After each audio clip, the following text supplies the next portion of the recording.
was our generation. I don't mind. I don't mind. I don't mind. I don't mind.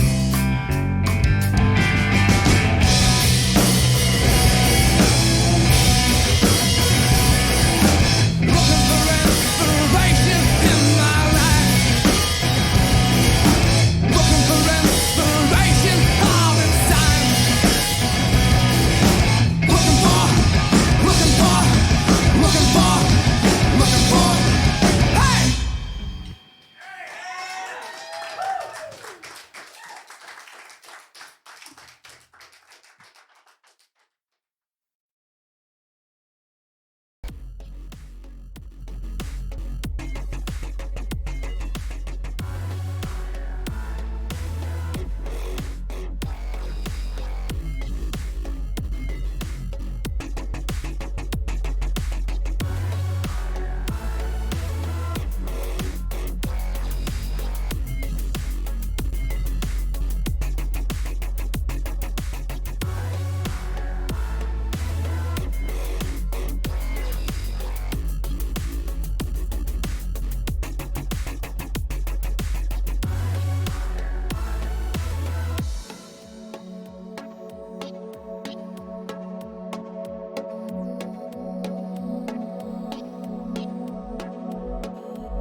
Good evening, everybody. Welcome to another live stream at Spline Design Studios Saturday. Extra day this month. Kind of unusual. Every 4 years, in February, we get that extra day. Hope everyone's having a fantastic weekend. I know it's still a little bit chilly here in my neck of the woods. I think we barely got out of the teens, I guess, for a wind chill. So, happy to be inside, all nice and comfy, cozy. Going to be continuing some work on got some things to explain prior to what we get into here. One of the things I wanted to explain, I know I had mentioned this before, and I finally got around to doing it, is the addition to the chat bot. I know you have talked about being able to scold the bot, I guess, for not being so nice, I guess, on the rewards, I guess, as far as rewarding the fluids, I guess, to viewers. So, brand new command that is in the chat. ! Scold will give you the option to be able to yell, basically, at the bot to say, "Listen here." So, I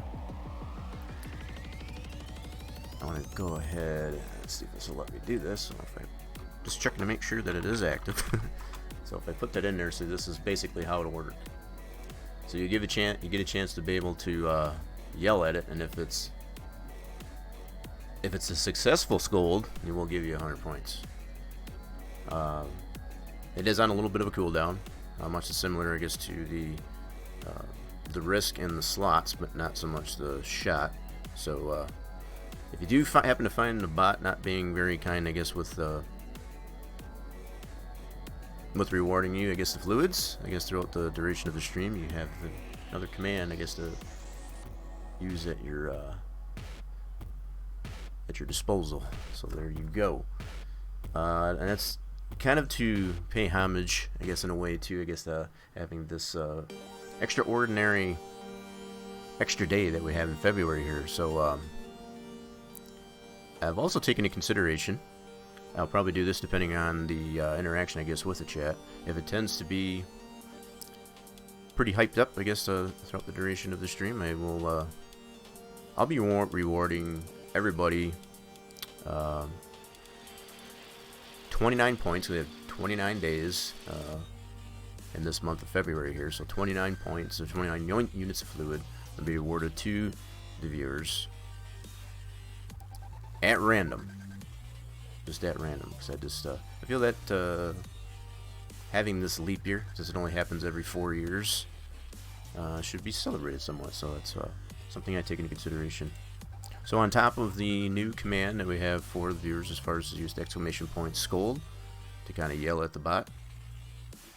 Also the randomness, I guess, of rewarding our viewers with 29 units of fluid. I guess just at random, like I said.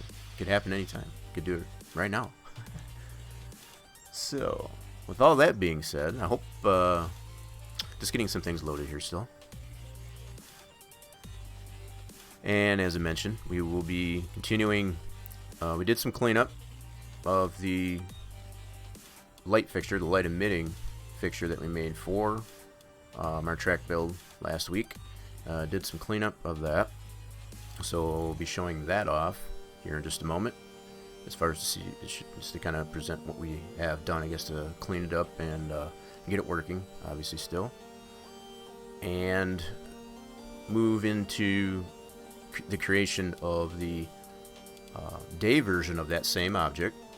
So you have both a light emitting object that actually casts the light and so on, and you have the one that does not, but it's relatively the same structure, same object that we can apply to the track and swap those out interchangeably to apply to the track. So that's a one-to-one swap, if you will. So going to be showing, that's just kind of a little bit of a summary, if anything, to show what we got going on here today. So do feel free to check your fluids, I guess, during the duration of the stream. Exclamation point fluids in the chat.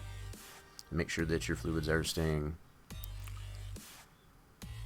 sufficient, and if not, you have those commands in the chat. You know, the shot slots and the risk, and also the new command scold, I guess, when it's not playing so nice. So alright, so I think I got all these things loaded. So the first thing I want to show right off the bat, get that out of the way. So one of the things that has needed to be adjusted is the texture. You may or may not remember the layout that we had here was much different than this, obviously. Still relatively the same type of ideas that we had here. This is for the pole itself. These are for the light fixtures themselves, as far as the cones and such like that. So that's still in there. As far as our brushed aluminum, we got the end cap for the top of the pole itself, and then of course our light bulb. So if I go into the actual object, this is the night version. One of the other things that I found better to adjust on this thing was the actual sign of the bounding boxes that actually hosts the light emitting property. And if you go back to the script that we constructed before, this bounding box is what allows the object that we've created here to be light emitting. This is our point. So how is our point light and our bounding box, I guess, for all that to happen? What I did do, as you probably might remember from last stream, I have resized those boxes to coincide with the size that I've set in the script itself. So just to kind of review here, I'll open this up here. So the size of this glow ball that we have defined here is 0.3 meters. Okay, so I've resized these bounding boxes instead of having it oversized, and it wasn't 100% wrong the way I've done it. You still need to go by the center point of that box, of that bounding box. It just makes it a little bit more easier, I guess, to put it in the same size that you're setting it in the script. And even if you went smaller anyway, it wouldn't matter, so that it's not concealing, I guess, where you're trying to put it. So like I had a lot bigger, almost the same size, if not bigger, than our halo, you know, as far as our glow effect on these. So again, all I've done is just taken these, and I think I still have the, yes, I do. So the size of these are set to 0.3 meters, and that's something I might have overlooked and not explained when you're designing your script here. That size of that glow ball, so if you were to put it at a 5.0, that's 5 meters. So the size of that glow ball would be 5 meters, which is huge. So the fact that we've made this really, really small, and I haven't changed that, I guess, from last time. That's still the same size as far as the size of the glow ball. We are still using it. We're just not making it super huge. It just makes it super tiny within the center of this bounding box that we've got defined here on our object. And it basically just shows it's like an extension with that, having that haze or that halo around it. So you have the glow ball in the center of this, basically, the way I've got these, if you can imagine. That glow ball will be in the center of this, and then this haze around that is kind of like an extension of that glow ball. It's kind of like a fabricated glow. So that's something we've all shown here. So amongst those things, as far as changing the size of that, redone the texture overall. One of the things that we had some issue with was being able to texture our cylinder itself as far as for the post or our telephone pole. One of the things I found that was pretty much better to use is the projection, and I had to play around with it a little bit. So by what I mean by that, as far as having to play around with it a little bit, is the fact that when I wasn't able to keep it at a map of 3 for the texture that we applied to our track. So I'm going to show that here for a second. So if we go into, let me see, I want to go over that just a tad here. So if I go back one level, so our texture, if you remember right, we used a map of 3. Let me open this up in 1.2. So you can take a look at that here. Just make sure I'm already there. Yes, I'm there. So if you remember when we made this texture before, we were able to use a map of 3.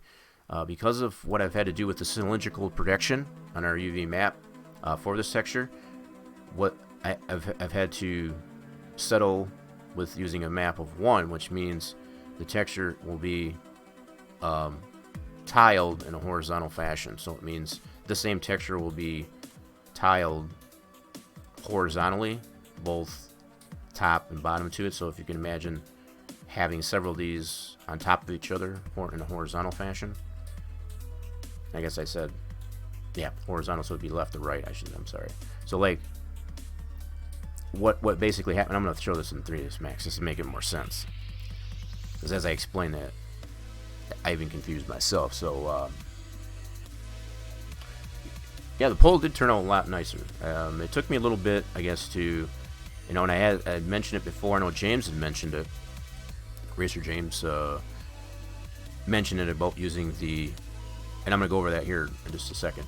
But sometimes using the planar, the quick planar map, the normal map, and the flat map don't necessarily give you the result that you want all the time.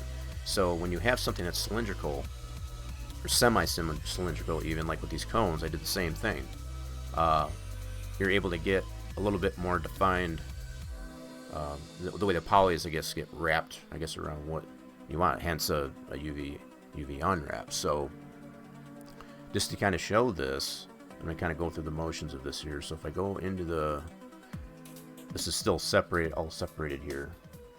Actually, this is the collapse model, but it won't matter. I have collapsed this model. I do have the scene where it's uncollapsed, so I have 2 scenes.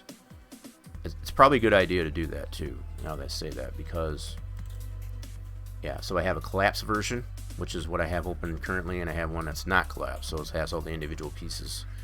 So a lot of times I've come to find, and this is just through experience, that it's much easier to work with the mapping of the objects here, the different pieces here, if you have them separate. That way you can select those polys a little bit more definitively, as opposed to having it collapse and having, selecting some polys that you don't want to. So that's personal preference, I suppose, but to me it just makes more sense to do it that way. So if I go ahead on this collapse model, go ahead and just apply an unwrap, like so, and then just select these polys for the post, just the outside surfaces of the post, like so. Just make sure we have it all. And I can just go over this really quickly, I guess, as far as how the cylindrical projection goes.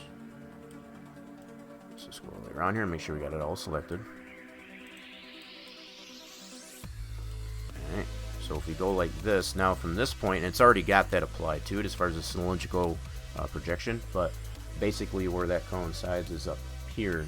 And again, like I mentioned last week, I usually don't have a whole myself anyway, I don't have a lot of confidence in it and a lot of success, I guess, with it, depending on, you know, how many sides that you have on your cylinder or anything that's in that kind of conformity. So I didn't want to use it, I guess, and kind of keep stepping on my toes and whatever as far as that was. So the cylindrical projection in your UV unwrap, once you select all your polys, you do the cylindrical projection, and what it does is it applies this boundary around this here, and you basically can move this around. You can basically move this to put it in position of where your cylinder is. In this case, it's because it's collapsed, it's putting it in the shape of the whole thing. This is another reason why it's better to keep your pieces of your model separate, because it's basically trying to conform this cylindrical projection to the whole object. So this is probably a perfect example as to why you want to keep those separate, because you don't want to do it this way. I want to be able to highlight just but in any case, with this still highlighted, you can still try it just to see what it'll do for you. Chances are it's probably not going to turn out all that well without having those all separated. So with it like that, there's several options that you have here. You can align the options to your X, your Y, or your Z. In this case, we want to do it to the Z, which is up and down. So if we go like this, and it will put it to what I have selected. A lot of times it won't do that depending on the complexity of your model. In this case, it does tend to do that. And you can kind of tell very closely it'll have that wrapped. That bounding box, I guess, for that cylindrical projection is on there. Now if I go into the editor, you'll be able to see that. That's exactly how it'll turn out. Now I'm not going to save this, but I'm just going through the steps as far as just to kind of show you. Now if I can apply the texture like this, you can see now I can move that entire okay, maybe. Oh, that's right. See, it won't let you, that's probably another good point. It won't let you move it without, you have to basically go ahead and do your fit and center. It's usually the two other options like that. And then what you have to do also is deselect that cylindrical projection, so it'll let you then move it around. Okay, so that's a couple points. So if you're finding that you're not able to move it around, you have to make sure you don't have to, but it's better to do the fit, the center, after you set the orientation of that cylindrical projection. In this case, I use the Z for up and down, and deselect just by clicking on that cylindrical projection off again, and then it'll let you move that. So now it has that conformity of that cylinder in this shape here much more definitively. You know, it refines it a little bit better, and then you can put that into where you want it on your texture. Now, part of the other thing I had to do, and this is part of that mapping of the texture I've already shown, I get it set something like this, and then what I have to do in this case, in order to let me show this here too. So if I do F2, you can see it's still streaking. So what's the problem is it's still trying to put a bunch of information, you know, more information than what's actually there, for lack of a better way to put it. So it's basically like if you had something that was in the proper scale and you try to crunch it down like a can, that texture tends to get distorted, and that's basically what's happening. So what I have to do in this case is I need to stretch it out vertically in order to make it more clear. So I'm just going to zoom this out here a little bit, see if I can get this all in the picture. and then I go into here, and then I want to drop this down. I want to stretch this vertically on this here, scale it this way, and you can see how it's changing. So as I stretch this, YouTube Music. I basically and get a trial of Music Premium on us. already in the ads. Restrictions apply. That was a short one, cool. So as I'm stretching this, I can see how well that looks onto the post itself. So I just basically stretched it enough to where I thought it looked, you know, good enough. But this is why, as far as having to stretch past the texture, as far as ground zero, if you will, is like I like to call it. So this original bounding box for our texture, because it's stretching vertically across it, that's why we have to change the mapping from a 3 to a 1, because it's tiling it horizontally. That's what that. If you look at the instructions for the WinMap 2 utility, that comes right with the utility. It'll tell you as far as like a map of 3, 2, 0, and so on. I did initially start off with the map of 2. That obviously didn't showcase it like I expected, so the other option was the map of 1. So now when we show this, once we set the texture up in this fashion based on the UV mapping that we've applied in this way, when we look at it in the track, and I've shown the picture of this already, but I can show this live. So if I go into the camera for this in our track, we can take a look at our right over here. So you can see how this texture looks now. And that's exactly the result we get here. So depending on what appearance you're trying to look for, you know, as far as to make it look more one-to-one based on the sample and the texture that you've actually applied, this is the result that we get. So it makes it look more like a telephone pole this way. So that's where we're at with that. And then we've got the end cap on it, of course. There's an end cap, and then we've got our brushed aluminum on our, and that could probably be rescaled a little bit too if I wanted to. But as far as for our support bracket, as well as our cones, I hit the 4 light fixtures, and then our bulb on that end. Now this one here that's in the track so far, the track that I got loaded, is the light emitting one. You will not see, if I didn't make that clear, I guess last stream, you will not see that that glow effect and whatever on the model in this state. That'll only show in the game. The glow state, I take that back. The glow state you will, but not the glow ball. As far as our point light and our bounding box, based on that bounding box, I guess is for the actual light emission. That you won't see. This is the day version. I've already got this created. So I have the day version already done. I'm going to go through the steps needed to create the day version here in a moment. That's going to be the next step. But this is the day version. It doesn't have the fabricated glow or haze around it. That's one indication there. So this is our pass valve that we've created for that, and we've already got the day version created here, which is I just shown. So that's where we're going to start. So if you are considering to make the track a night version, it's best in this case to, I mean, you can do it either way, but in this case we've kind of done it the opposite, however you want to look at it. But we created the night version first of our light emitting object, and then our day. So once you have all this established in your scene, we'll go ahead and collapse this down.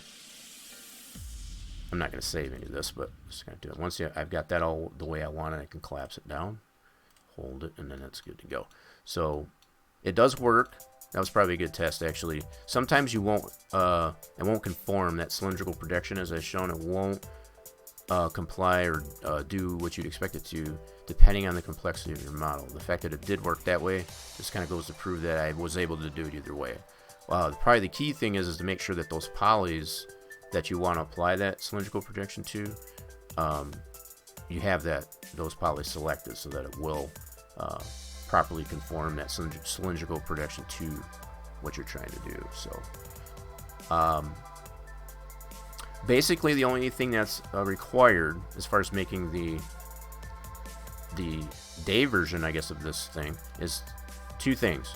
One of them being you would take out all the glow or the haze out of it, because we won't need it for the day version, and all these bounding boxes.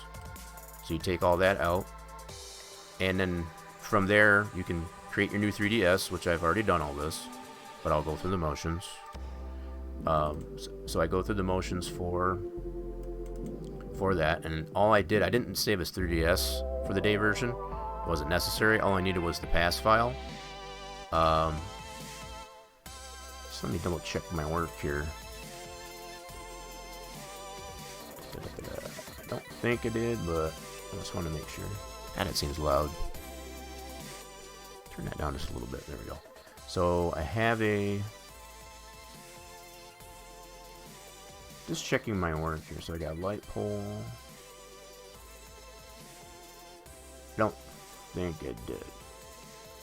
Yeah, I did not save for whatever reason. So you would have to create, in order to get into your other version, your version of Max that would apply the pass export, you would have to create a 3DS for that. And I don't think, by what I've done here, I don't think I did. Maybe I did. So I think this 3DS is in compliance with a, which doesn't matter. I can go back in between, because I have the two separate scenes. I can always recreate that 3DS if I needed to, if I wanted to change the design or conformity, I guess, of the model sometime, at some point. I can still do that with these two different scenes. So I believe, based on the date of this here, this light pole 3DS, that's the day version. I open that up in my version of Max that will do the pass export, spit that pass out, and that's what I've separated here, so that I can just use that. I would put that into my Make 3DO, and again, I'm just going to go through the steps. I've already done all this, but I'm just going to walk it through. You don't have any script to this, so you can just run the raw pass file, in this case for the day version, and that's based on that raw 3DS, of course. And then the other thing you would need is the texture. Very simple. So in this case, we don't have an alpha applied to it, so I can just use the light pole, which is the name of our texture that we have applied to it, in the bitmap form, because like I said, we don't have an alpha channel to it. And that's all you need. You run this through your Make 3DO, it spits out your new, and again, I'll continue to go through the process here just to kind of show what you would do. Same thing as you would do for any other, so I'm going to do my change directory. I'm going to copy this from the right of the C. I've shown this before, so a lot of this is just review. I'm going to paste that in there. Push the enter, so I'm in that directory. I call up the Make 3DO utility. I want to tell it what to do. Now in this case, the only thing instead you would use besides a -S, because we're not using a script, we're using the raw pass, so you do a -P for the pass file, and then the name of the pass file, which is just lightpole.pass. And there's no other parameters to it, so that's all we need. We push the enter, and it spits that 3DO out, and that's already created. I already have that created in this fashion here. I've got them separated, so this is my day version, and that's what I have currently in our track edit folder. I've got that swapped out, so now in this case I've kept all the textures that apply to both versions of it. This one right here is our day version, so if I open this up to 3D Sim Ed, I'll be able to confirm this is in fact the day version, because it does not have that fabricated glow around it.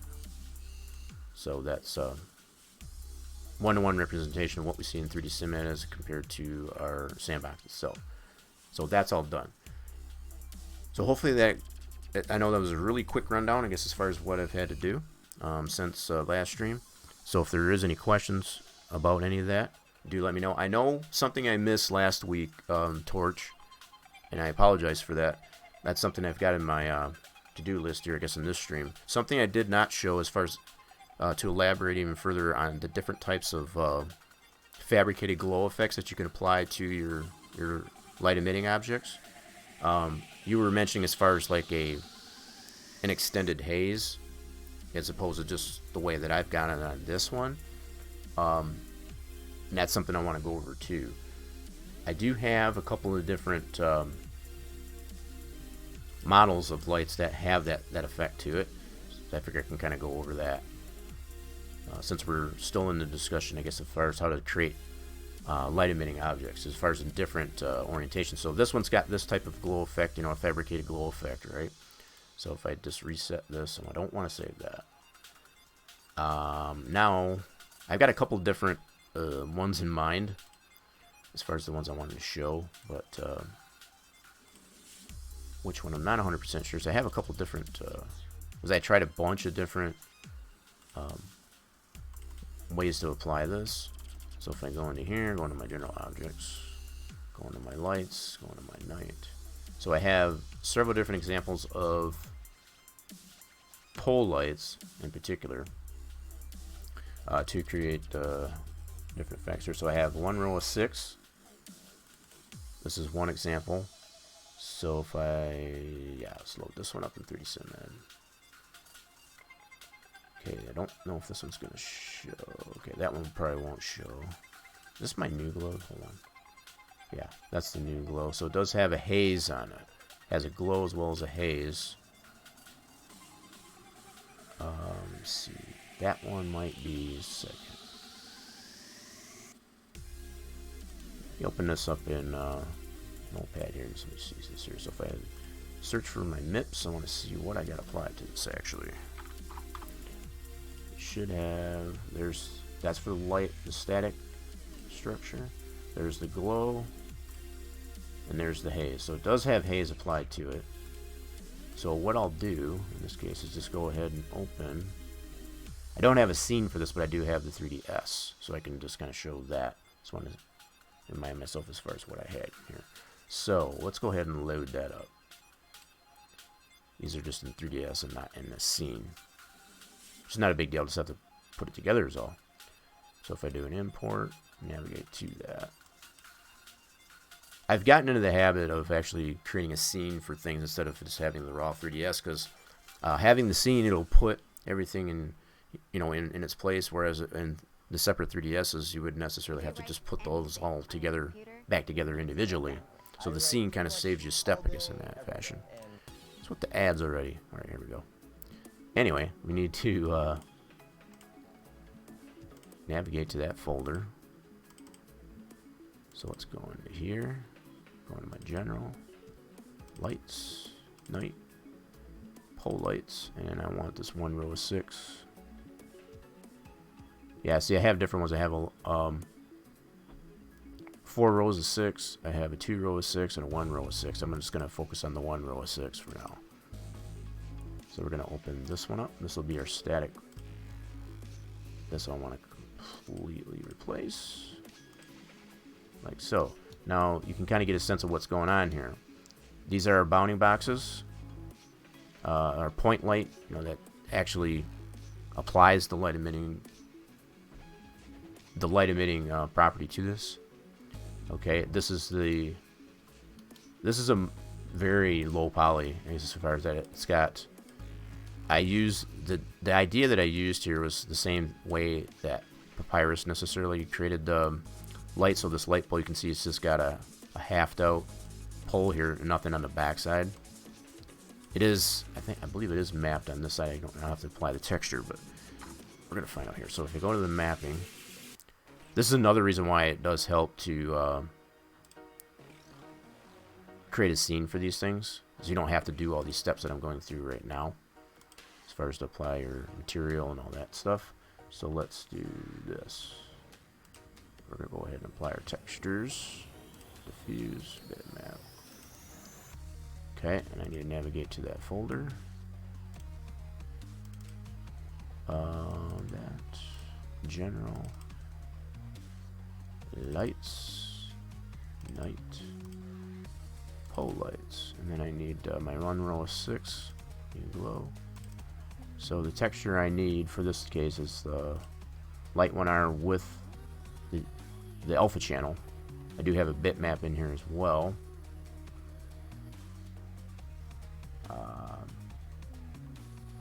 Actually, I guess I don't have a. Okay, so I only have the one with the. Okay, just checking to see what I did. And these were done back in 2000. You can see the dates on these. I've used a lot of, this goes as far back as 2007 for this texture. 2012 is when I created these other glow textures, so it goes back a little bit.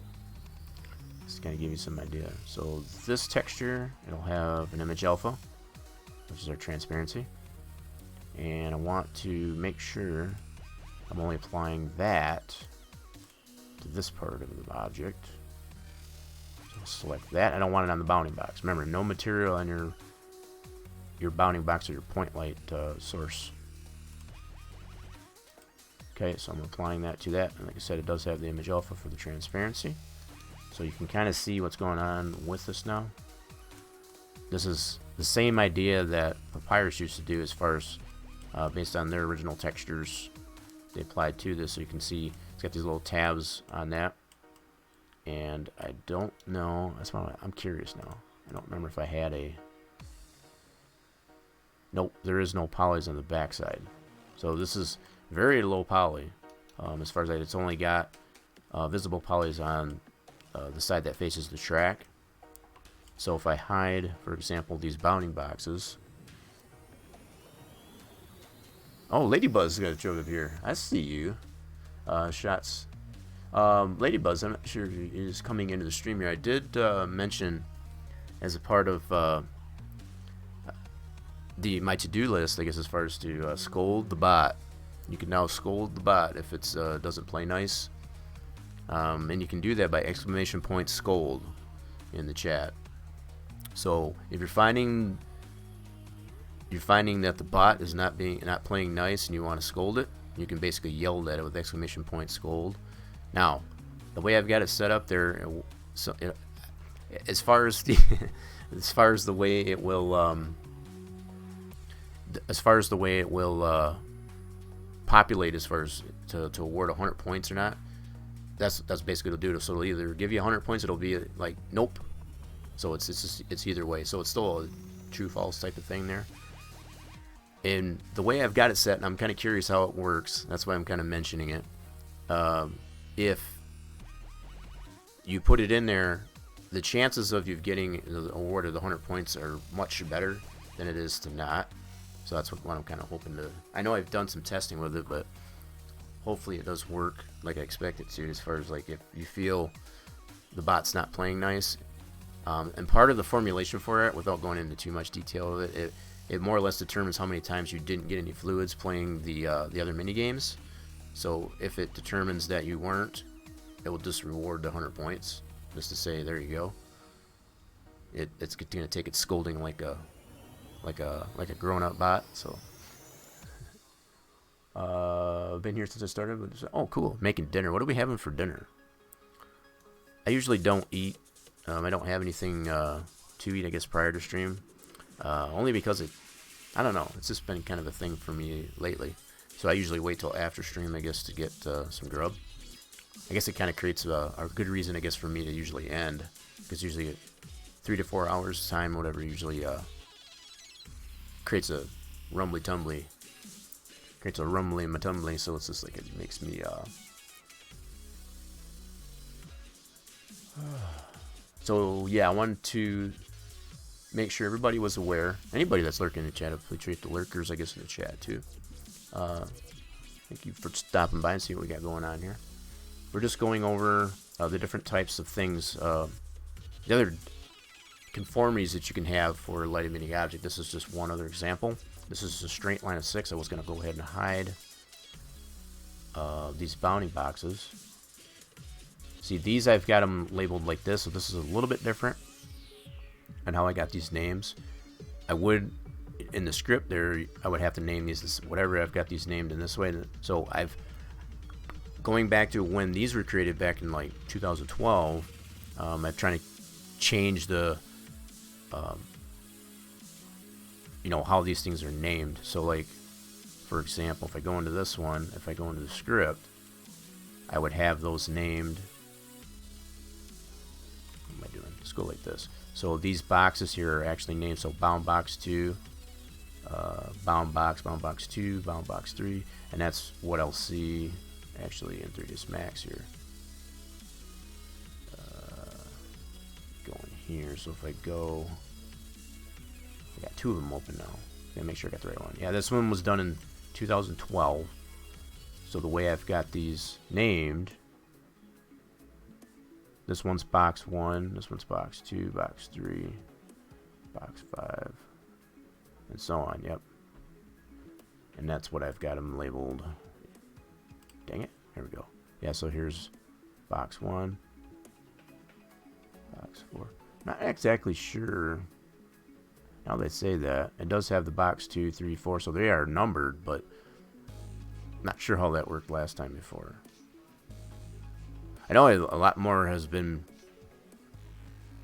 Now that I'm kind of reviewing myself here, actually, so it's a lot more things have become to make more sense as far as how we do these things. This script does actually work. You know, you can see the different pass files that we need for our glow and our haze, as well as our static structure. But as far as the name of the, so we got our bounding box. I'm just over reviewing here. So box 3, box 2, box 1, box 6. Okay. Yeah, it's still relatively the same.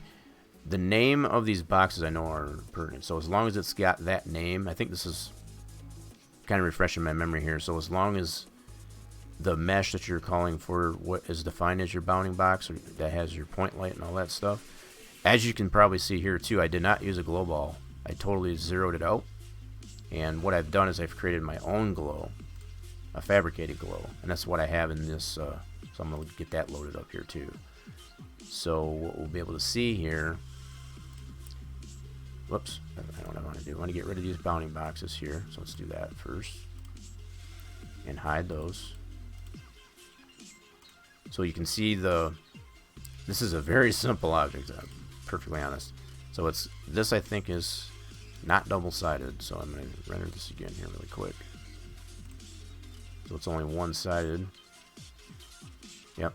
So it's only got the poly as far as that angle that's in it here, so it's only showing this. So if I put it like this, there's no polys on this side, on the back side, that face away from the track, say for example. See, there's nothing there. This is a very low poly, simple model, going back all the way to 2012. So what determines the length and span of the haze?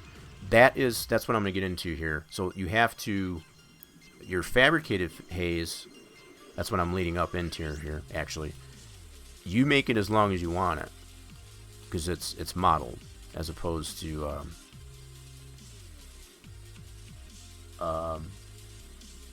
yeah, some of the textures were actually from 2007. This particular model, I've got it, this is from 2012.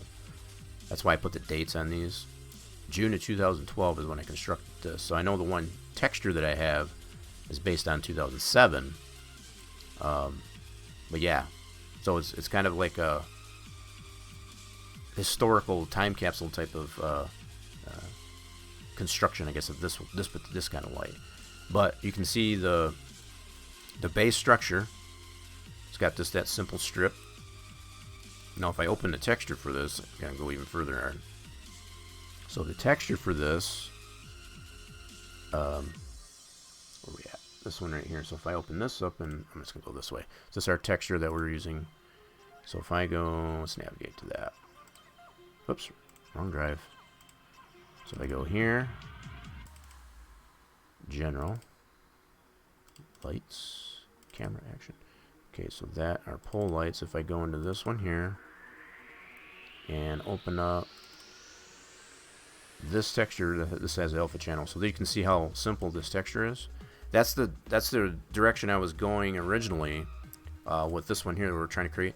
Probably one other thing I didn't mention, if you remember how small we had it, I believe it was a 128 by 256 originally. This is now a 512 by 512, and this has all been done, I guess, to try in an effort to make it so that the texture, especially on the pole, as far as that wood texture, isn't stretched. It doesn't look like crap, or better play. So it did create the necessity to have to make it slightly bigger. It's not still that big, but this kind of shows you the difference as far as somewhat what we start off with. Not this one in particular, but it was pretty small in comparison to now it's in a 512 by 512 conformity for the texture, and we've been able to get the result that we get. that way. So this goes to show how much low poly and low detail. I mean, it still looks relatively decent when you open this model, as far as the one I have open here in 3ds Max. It's still a pretty profound deal, but if you were to, like, say, put back faces on this, whatever, it would probably make it even that much more detailed. Even to go so far to make this this post more cylindrical, you could do that. But now that you have this raw model, that's what's nice about having these raw models. So without wasting too much time, I know I kind of did the same thing last week, and I want to correct myself as far as to make sure that I'm going over the things that want to go back. So one of the other things I have applied to this overall model is a glow, which is my own fabricated glow, and totally negating the glow that comes in this function here. When we script it, I've completely zeroed it out, so there's no glow, so there's no fuzzy ball, if you will, as far as that when it loads into the track, when you loaded the track into the game with that object applied. So if I load in that 3ds, I'm going to show what's going on with that. Import should still be in that directory, yes. So I need the glow. Here's the glow, and I want to merge that. So this is my fabricated glow. So you can see this is a little less flat. It's more conical. And if I apply a texture to that, the texture that goes with that, I'll put this in this here. Let's go to standard, and then our diffuse. That should have a alpha channel applied to it. I do have the TI in here to make the MIP file. I need the glow though. Glow's got the bitmap. Here's the TGA. So that has the image alpha, which I need to export pass file. So if I apply that, so you can kind of get an idea of how this is. So this is a fabricate. So negating, like as I said, negating the entire glow that will be created by this function. I completely negated it and created my own this way. So this is step one, I guess, of creating your own fabricated glow to create this haze around the source of the light where it would be. Okay, and then to go even further on this one, I also have a haze that kind of stretches out from that. So I'll load that next. Yeah, so here's the haze. I want to merge that as well, and you can see how that works. So this is probably where your question was, Torch, as far as like how far can you stretch that out or project that. That's all up to you. This is how I've projected this one in this conformity. This one, to me personally, looks the best. So if I apply the texture to it, like this, whoops, go into my material editor, go into another sphere, and go to standard. I think this is where the question you were wanting answered here, Torch. That's, and if it's not, feel free to elaborate. But this is so I got a haze texture. Need this one here with the alpha. Yep, image alpha. I need to apply that to that. So here's my haze. Now it doesn't look like much when you look at this, but you can kind of get an idea. And I can load this up into our Wilkesboro check just to kind of give you a better idea of how these look. But this has got basically two levels of glow to it. So I got my fabricated glow negating out the one that would be created by the glow function in the script, and then this haze that projects out. So you can kind of see how it projects out, and the texture for that, I'll show that as well. That was a little bit just kind of reviewing at how much of a pain that was to get it the way I've got it. So the haze, where I got that, this one right here. Oh, of course. Okay, so I have to open this up in my Paint Shop Pro as opposed to, or Photoshop instead of Paint Shop Pro. My bad. So if I go here, Just a minute. Let's go here. Got to load this up in my other paint program. So the haze. There we go. Open with. I need to open up in this one. So I had to use my Photoshop in here. So it has, in order to get that, and I'm using a TI for it, as you can probably notice here too. So this is the haze. I'm not gonna lie, this was a pain in the butt to actually get that to look like this. It was several layers, using effects layers and things like that. It did require me to have to apply a TI. I can open that one up here too. So this is the parent texture, and then to make the MIP file, I also have a TI. Okay, which is nothing more, I guess, than a copy of this parent texture. So I'll kind of load that here just to kind of show that. But again, I won't lie, this was a pain to get it to look like what I wanted, to make it look like it had some sense to it. So if I do this, mesh, general, it's got two lights, poles, and then my one row 3DS, and then the TI for the haze is right here. So like I said, it's basically just a copy of the parent, and then I get that effect. Now I'm going to load this this object into our Wilkesboro track just to kind of show you what this looks like. You kind of get an idea. It's got the 6 different lights that are in a row. But on the edges there, obviously it's a little bit more cut off or faded, if you will. So yeah, you can use gradients. Like I said, I don't have all the layers for this particular thing once I created it, unfortunately. But I do recall, I guess, from memory, as far as like just how much of a pain it was. I don't think I do. Let me look. I do not have a layered template for it. Nope. So once I created this, that was it. I was just like, I got it to where I wanted to, and that was it. But I know, again, going back from memory, as far as it was a lot of blending effects, using gradients, a bunch of different effects, I guess, to this to get this look. And again, this is the parent texture. This is the TI. So that's the TI. If I open this up in WinMap 2, I can close this one. We can go to, again, you navigate to that. General. Yep. Lights, night, pole lights, and then if I go into my one row 6, this is the haze for it when you put this together. Just to kind of review as far as what a TI is, so this is what this will look like. This one has a type of 7. That's what creates the TI effect. Still a map of 3. So the only thing that's really different from the textures that we've created up until this point is keeping it a type of 10. The type 7 does create this option for a transmip, which is a TI, transparent image. So when you do this, this is our trans.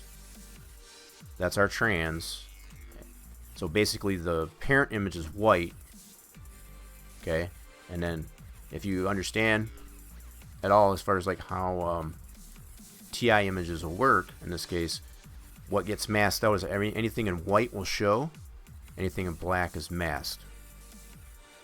So this is relative to the effect you get is the TI, really. So your parent image is going to be white, and then what gets masked out is anything that's black and or the different shades of gray. So that's just to give a really short review, I guess, as far as how TIs work. It's really tough, I guess, to get TIs, I guess, to work how you necessarily want them to. I know it took me a ton of time, I guess, to get this the way I wanted it back then. This is going back as far as, like I said, 2012. So next thing I will do with all that done, showing that off, I can take this object, let's go here, take these in here, and I'll just apply this to the track. Just kind of, now you would have to apply all this. So this text, this object, I should say, has all that going on with it as far as these textures. I've already shown that. So it's got the static, for the static structure, the haze, and the glow. So you need all that stuff applied. So they need to be in the track when you load it. So I'm going to copy all this, and we're going to load that into our track just to show. So I'll paste this in here. This is just for demonstration purposes. Did you make a TSD to reflect the glow in the... No, I did not. No, you could do that though. I think we kind of touched on that, I guess, last week. If you wanted to create a specific color onto the track itself, but as far as like a shadow or anything like that based on the projection of that light haze, I did not in this particular case. But that could necessarily be done if you wanted to. So like say you had something in particular, I guess that was in the area of that light, you could create a TSD shadow based on ambient occlusion or even your own fabricated shadow on the ground. You can necessarily do that. Absolutely. In this case, I did not with this one. So with everything in here like this, I'm going to go ahead and load this into our track. And it won't matter. I have this, the track in, yeah, it is in nighttime. Okay. So I do have the night sky, which it won't really matter. It's just how it will present in the game will make the difference. The game itself. This is the day one, so let's go ahead and go to we need to go into object placement view with everything in there. Now we can go, I'm going to put this roughly in the same area as our other light, so I'll just go like this. I'll right click and it should be in our list here. Should be. So alphabetic order, so light 1R6, so 1 row of 6, there it is. Yep, you can already see it populated right here. Now you can see the bounding box for this too. The way the bounding box is for this here, because it includes that haze, it's much bigger obviously than just the so this should show right away. So if I go to the camera like this, you should be able to see that haze on it. I got over here, so we can probably raise this up so that you can see how this glow works. Okay, now let's see. Is it actually showing here? Let me check this out here. So let's raise this up a little bit. Let's go like that. Go into fixed because we want to raise this up. So let's go 10, something like that. I don't remember exactly how high this one was, but alright, so it does show that a fabricated glow around the actual light fixtures itself, so you can get that effect. Not sure why it's not showing. Hold on. It should be showing the other haze too. That's what I'm trying to remember here. Let's check something here. So if I go to state variable, let me check the population on this. I think this does have a population switch on it. I don't remember. I have to look at the script, but let's set this to 2. Yep, that's what it was. So the population switch was off on it. So there's the other. So it does have a population switch on this. So that's something else that I fabricated. Is you can turn that projected haze off by use of the population switch, and that's done right on this line. So I have a combined, 2 different combines. Have one with and without that haze, and you can switch between those by depressing the O. So when you depress O key in the game, you can turn that projected haze off, but not our fabricated point light on the light fixture that initially loaded here. Hopefully that makes sense. So what I just did right there is I turned it back on as far as that projected haze, as opposed to our point light fabricated glow. Let's go back into the camera here. So now you can see that haze coming off that as well. Let me actually select this out here like this. Take that bounding box off and get you better, hopefully. So yeah, so now you can see both the glow on the actual light fixture itself and that haze, how that looks. And that's exactly how it would look in the sim, in this case. And it will not have, if I didn't make it, so you can see how with that alpha channel applied to it there as far as how this looks here. There's nothing on the back side. So when you look at it from this way, all you can see is the haze. So that's something I may or may not necessarily consider fixing somewhere down the road, so that it's got at least some back faces on this. So when you look at it from this way, all you can see is the haze, but from this side, you can see all the, yeah, you can see all that as far as these little projections that are off. It really still surprises me to this day, even as I look at this one here, as far as how Papyrus created otherwise cylindrical effects, you know, rounded things, and make them look round that way by using just simple triangles, you know, as far as just that V, as we've seen in an original model. This is the way Papyrus used to do it. They used to create a V, and then it was like a trick of the eye as far as how the texture was designed to make it look like it was somewhat round. So that's basically what we're seeing right here. It's kind of a trick of the eye. So the fact that we can now apply with the way computer systems are built now, we don't need to do that anymore. We can actually make 3D objects look 3D. So where's my here's our, in comparison, this is when we have an actual round telephone pole and such. We don't need to trick the eye, I guess, as far as to make it believe that it's actually a 3D object. So it's, I guess what I was trying to really show here too is just the impact, I guess, one has over the other. As far as, I mean, it shows definitively, it still shows definitively as a light pole with the haze and whatnot. But now we have these two different things. Now if I wanted to put the same type of haze as this one row of 6 does on this one, I could do that. I could probably take, if I wanted to, I could take this haze that I have as a 3DS and apply that to our new lights and put that on there. Whether I'll do that or not, I'm not sure. It may necessarily happen somewhere down the road, but once you get all these lights actually applied to it, all I'll have to do is just that, you know, that one time put them in a position on our track. And if we want to swap that out based on the same orientation, whatever, it'll just be a one-to-one swap. So anything I want to add to the object from this point, this becomes that simple.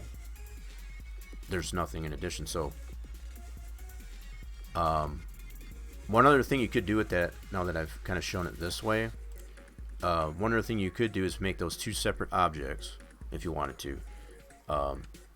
I found it easier, I guess, to combine it using the combine, the grouping function, and then I can turn the different aspects of it off, as I've shown, I guess, with a population switch. To me personally, I think that makes more sense than to have two separate objects. That's just creating more work for yourself, as far as like if you wanted to. But just like what I said, like say for example, if you had your light fixtures already applied to your track, right, and you wanted to apply a haze to it after the fact, you could still edit that original model to add the haze to it and rescript it, whatever, to combine it, just as I've shown, as opposed to creating a separate object for the haze and having two separate objects, I guess, for each. You don't really need to do that. It's kind of creating more work for yourself to have to apply that haze manually to each light that you have around your track. So if you take the initiative, I guess, to apply that haze directly to that model, once you swap that model out in your track, just that one 3DO that's in your track, all your lights are going to have that effect in there, so you only have to do it. So to save yourself some time, apply it to the model itself if it's necessary and possible, as opposed to creating it as a separate object and having to apply it to each light fixture that you have around your track. Because depending on the size of your track, you might have, you know, several models of that light fixture going around there, so to have to apply those all individually, that's using more time than you need to, I guess. So and it does, it really does. It does make it look more realistic. Some of the hazes that I've seen in the past, this is what's prompted me, I guess, to create my own idea, I guess, for the haze. I'm not saying, I guess I am, for lack of a better, but I'm kind of proud of the way that this one turned out, because it goes against all these different types of fabricated hazes that I've seen for objects that just look. What I don't care for myself is the fact that you can see the definitive lines in that haze, and you can clearly see where it ends. I wanted to create a more of an effect that it kind of fades out. You can't really tell where it is. And that's where I figure I've accomplished that. So even though it does still, it still looks like it's only defined to that particular light. That's true, but it's not a definitive line. It's a faded line as opposed to a very obvious line. That's what I couldn't stand with a lot of the light fixtures that were previously made, I guess, for under 2003 and other versions like R Factor and whatever. I just didn't like the way that looked, where it looked so definitive. So taking the initiative, I guess, to create my own custom haze, I think it does make it look, because we always do see that haze on Trackster, because whether it's just the debris being kicked up as the cars go around the track, or just the vapor from all the race fuel and all that stuff, you do see that haze in front of the lights. So that's one good reason. I'm kind of talking to myself, I guess, actually applying that eventually to our lights here. So we don't have that. This is our day version. I want to make that clear. So this is the day version, so it doesn't have any of that in here. We're going to be applying the light fixtures around the track on the day version, because the day version is necessarily what we still want to focus on. We want to get that one established first. Once we get that established, we can translate and transfer that into a night version using the separate night object, light emitting object, I guess, for that, and just swap that out with the day one. And then that's all we'll have to do, is just swap that one object out based on the night version. And very simple. So I think we're done with showing that. I think that shows a pretty good comparison of so I'm gonna go ahead and close this out. I'm not gonna save that, and I want to make sure I clean out. Gotta do some cleanup here now. So these files that I put in here just to kind of for demonstration purposes, I want to take those back out. In this case, I'm going to cut and paste those back into here. I already still have them in here. This is kind of the approach I always take here, just to kind of put things back rather than putting a lot of trash in my recycle bin. So I know those are all the same, so that's all good. So that just kind of shows one of many, and like I said, I've got the 1 row of 6 with the new glow, as I've shown. I've got a 2 row of 6 and a 4 row of 6. I've got some first versions here that go all the way back to 2007, 2006, 2009. I mean, I've gone through a lot of metamorphosis, I guess, of trying to create some very custom types of light poles. Not to mention, these are just the pole lights, but I've also got infield lights, as far as different types of like Muscos or Muscos, whatever they call those. Different types of main grand lights, things like that. I'm not going to go into all this, but these are all custom, and they can be necessarily applied to other types of tracks. They are somewhat universal. They're not specific. They can be applied to pretty much any other tracks, but I do have some pit lights that go, as far as like the tower lights for like what they have at a lot of NASCAR tracks now. Different types of spotlights with the 2 canopy lights, if you will. Different conformities of those. So yeah, a lot of creative thought, I guess, that you could put into a lot of those. So yeah, hopefully that explains Torch, I guess, as far as what I meant by that. You can basically, if I hadn't explained that enough, you can make the projection of your haze any size you want. So in this case here, if I've got this selected here, I've made it in this conformity. But by doing this way, you can make it as short, as long. You talk about putting a TSD on the ground to make a shadow or a color of that light. You can do that. Something else I want to make sure, I'm not sure if you had caught my direct message on Discord there, Torch, about that explanation for that color, applying that RGB. I did send you a message on there if you didn't get that, so I just want to make sure to let you know that. it's actually, that information is actually available in the instructions for the sandbox, I believe. So if you've got a sandbox with all the documentation in there, I guess, for that, it mentions it right in there. And I couldn't remember where I actually saw it. I thought it was, I do have some notes for it too, as far as like what I've tested to actually come to that conclusion, like I mentioned last week, that the only thing that color, that RGB value in your script controls is what's casted onto the cars, not the track or the color of the glow or anything like that. Because the glow ball will still be white, which you have the option if you want to create your own fabricated glow, like I've already shown. You can change the color of that based on that RGB value. So like, say for example, if you wanted to apply an orangish color to this fabricated glow, you can do that. So in your texture, you would apply that same color that you, on your RGB value that you apply in your script for that color RGB. You can apply that same color to this and your haze if you want, as well as that TSD that you mentioned that you want to put on the ground.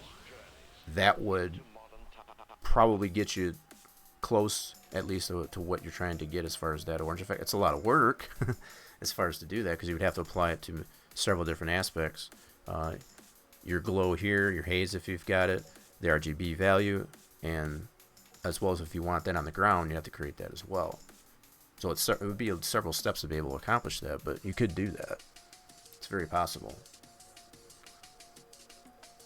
And I have tested a lot of these things too, so I know what's involved with it.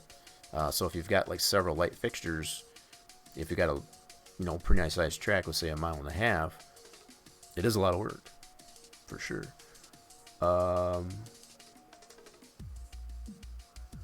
You had your grandson for 3 days, so okay. Well, I just wanted to make sure I let you know, I guess, that I did send you a message on there based on that, so I wasn't trying to ignore that. But it does, if anything, if you don't catch that message in there, you can get that information right out of the documentation for the sandbox utility. If you have that. In fact, I'm going to go back here. I'm going to clean this out. I just kind of went through the steps here for that. That's all done. I can just delete these actually.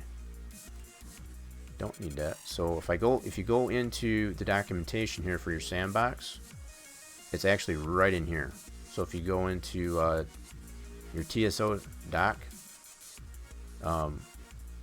it has it right in there.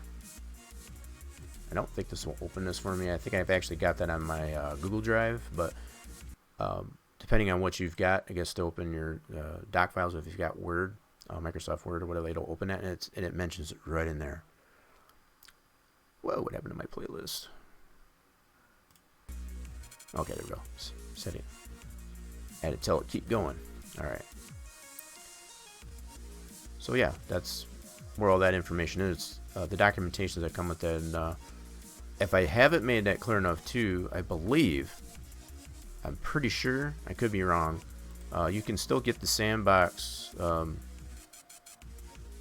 utility, the application over at the US Pits. They have a NASCAR 2003 pack over there that has a bunch of stuff in it to include the sandbox utility.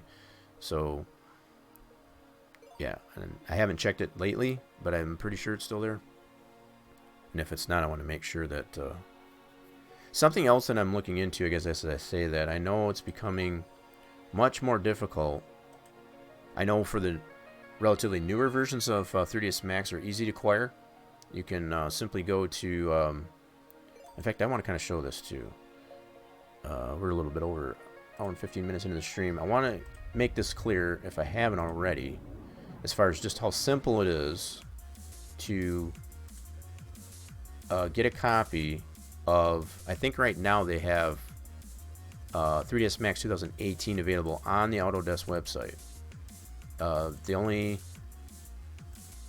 requirement that is needed is to, let me see if I can put this up.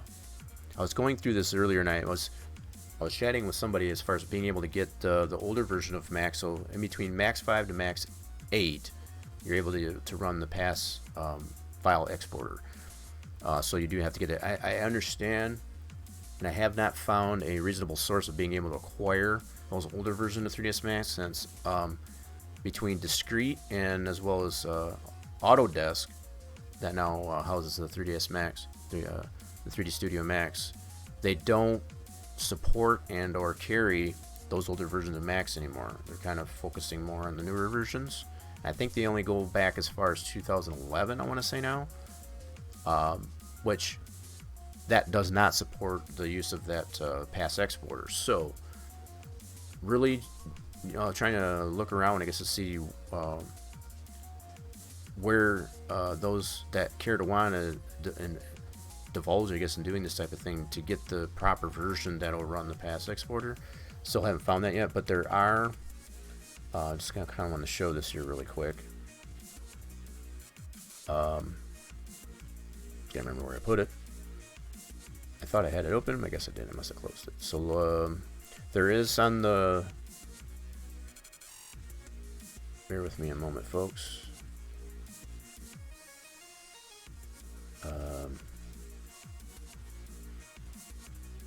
Okay, that was the to get it installed. Okay, gotcha. Yeah, so it should be right in here.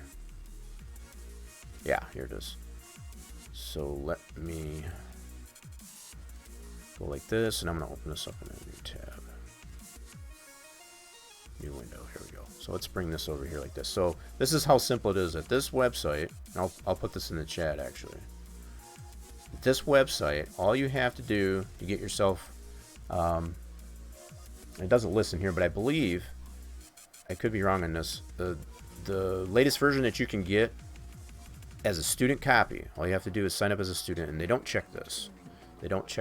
So you register, you sign in, and create an account as a student, and you can get Max 2018 for free. And it's registered basically as a student copy, but it has all the features that you would necessarily have in the full-fledged version. So I'm going to put this in the chat.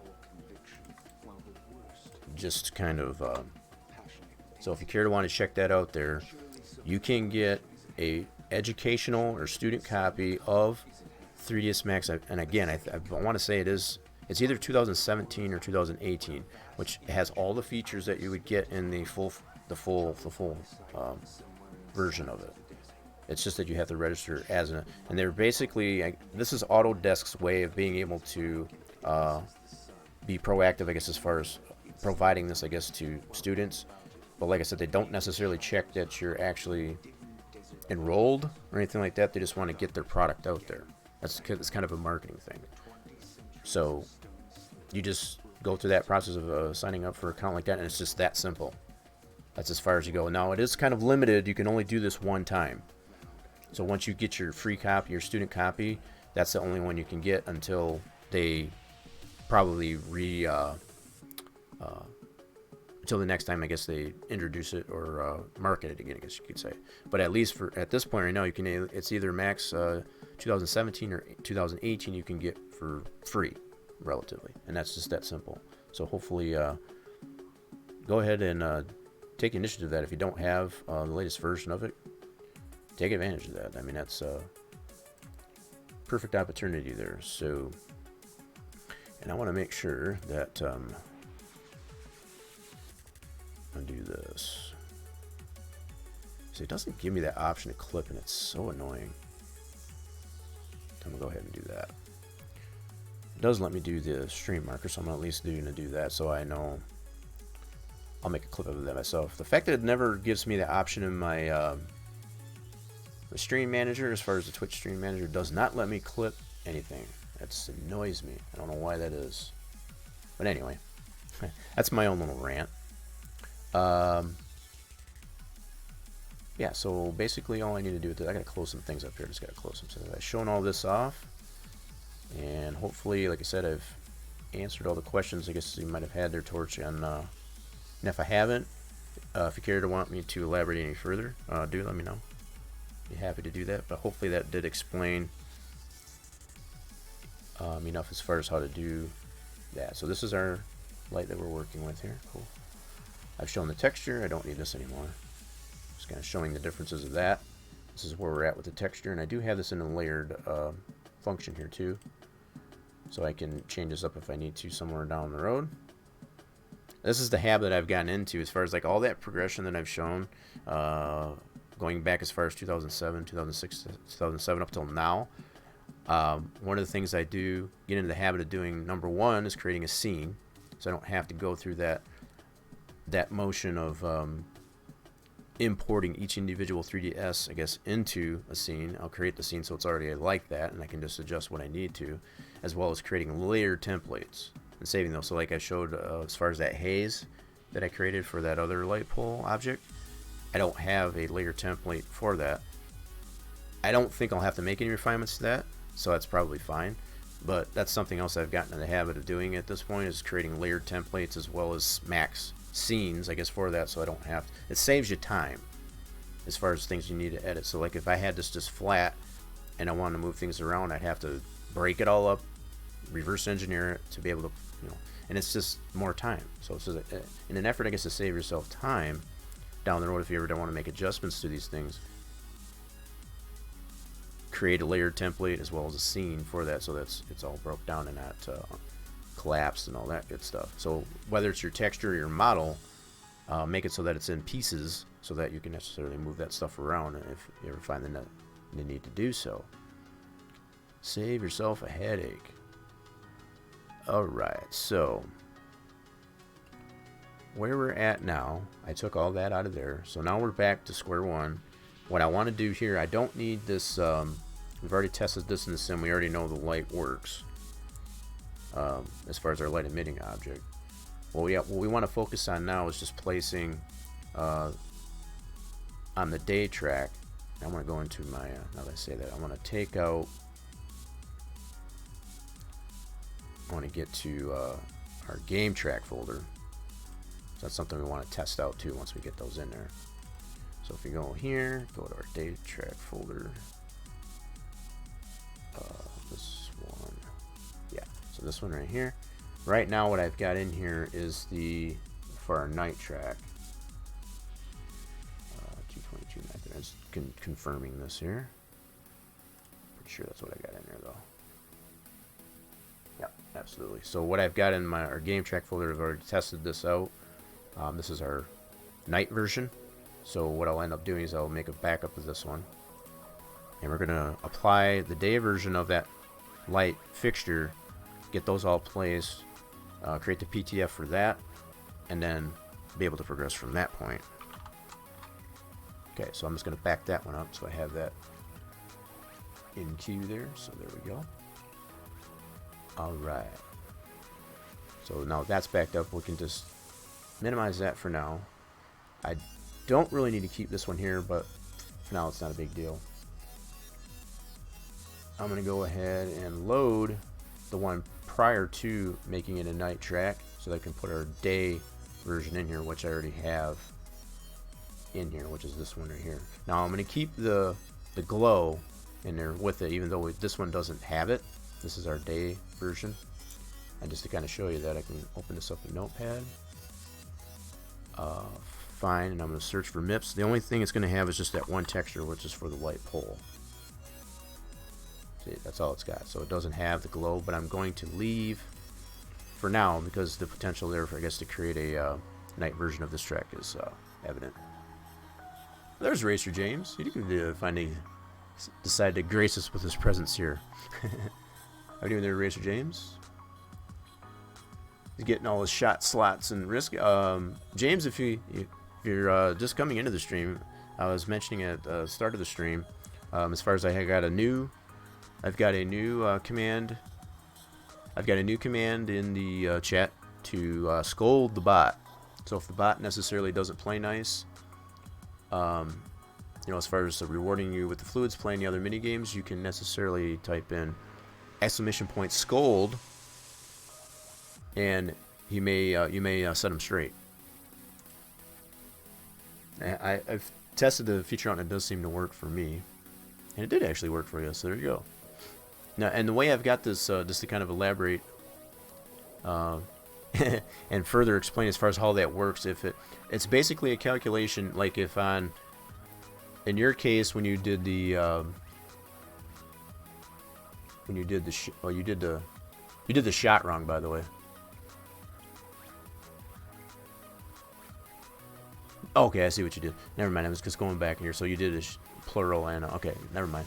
So yeah, the shot you got 0, and the slots you got 0. So basically, the way I've got it formulated for the scold, if it's more than 1 that you didn't receive fluids on, chances of you getting the 100 units of fluid when you scold it are better. So like, say for example, if you got rewarded 2. You know, like if you did the shots and the risk and you got fluids, if you did the scold, you would get nothing. It would say, nope, sorry. So the fact that you, on 2 of them, on the slots and the shots, you didn't get anything, that's why it's doing it that way. And that's kind of, you know, a better reward, I guess, for the viewers, I guess, to say. It's like if you feel, you don't have to, but it's something that you can apply to. It's like, okay, bot, and you just want to yell at it. That's another option that you have. But that's basically how I've got it set up there. So you can just see how that works as far as that. It just kind of proves that point as far as like how that formulation works. Yeah, definitely don't abuse it. Because something else that I'm working on, I'm trying to, this is just a preliminary run, I guess, of that command. What I am looking into doing is actually making it so like if you use that command too often, it'll just time you out. That's my next. It'll only be for like a couple minutes, like a minute or something like that. Nothing drastic, but just to say, hey, you're using that too much. So, okay. But I figure I wanted at least. It's something I thought about, and I had it in my to-do list, and I figure I'd share that with the viewers there, I guess, as far as how that works. So. It seems to be working fine. So now what I want to do, now they got everything cleaned up here. Got that open. I want to open up the track based on our start point as far as like before we put any of the light poles in here. So I have this one in here prior to that, as well as our night track. And then we've got our night version of the light pole applied to it. I'm going to still keep that. I can probably just get rid of it, to be honest, because this basically coincides with what we have in our game track directory right here. That's the same PTF. We've already tested that. We know that works. But I do want to open this PTF prior to applying any of that. This is another good reason why you should save separate PTF so you have something to fall back on. So we want to start with this one. Load that up, and we're going to apply our day version of that light pole. So once we get that in there, we'll be able to swap with either one to create either, you know, to go back and forth between the 2 versions of the track. So with all this open now, we don't have it in here. I'm just going to confirm we do not have any light object in here, which is, yep, so that is not in there, so that's cool. I believe I put it right here. So that is not present, so that's what I want. That is what I want. So this is what this is going to be our baseline. This is what we're going to start with here. So we're going to apply.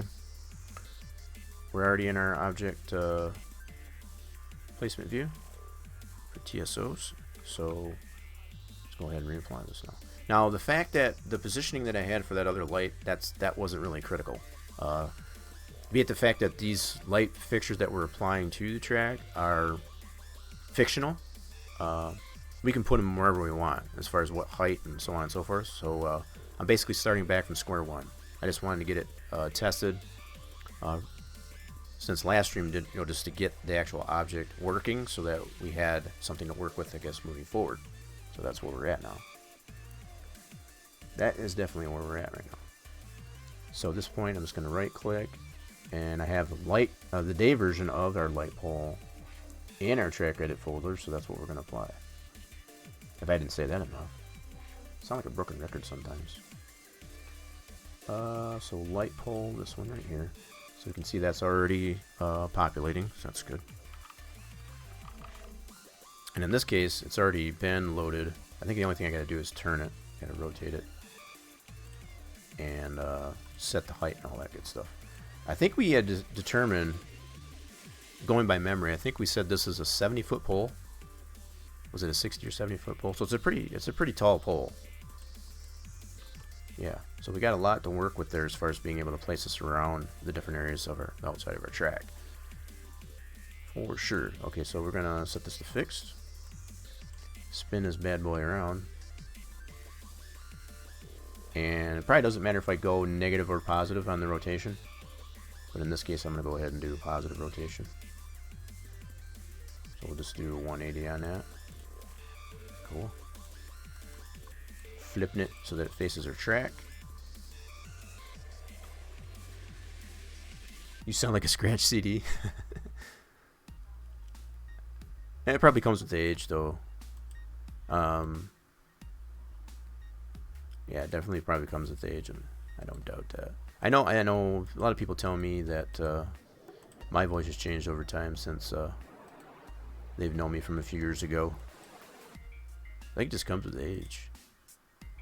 And not even considering, I guess, outside sources like, exposure to smoking and stuff like that. I think it's just a natural thing sometimes. Alright, so I think I want to raise this up a little bit. We had this a little bit higher, so I'm going to put this right about here. And let's move it up a little bit.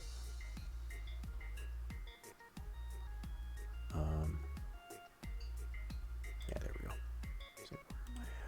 So yeah, right now that's at 0, so I'm going to go ahead and put this at, I don't remember where I had it at. I think it was right about there. Yeah, so we have it sticking up a little bit there, so we want to look something like that. At least for this area. And it'll probably change as we apply these around the track. I haven't really taken into consideration as far as putting... I don't want to leave too much gaps in these light poles. So as far as putting them on top of these press booths and stuff like that. Again, these are very fictional, so we don't have these actually applied. So I can probably put them like in between these buildings here like this. That's probably good spacing for them. That's probably where I can put those light poles. And like I said, I don't want to create too many gaps in there. As far as like one here and way over here in turn 1, for example. And we'll have to test this in the game itself as far as like what effect do we have. So we might need to spank out 1 or 2, I guess, to give it more of a ominous effect as far as like very minimal lighting.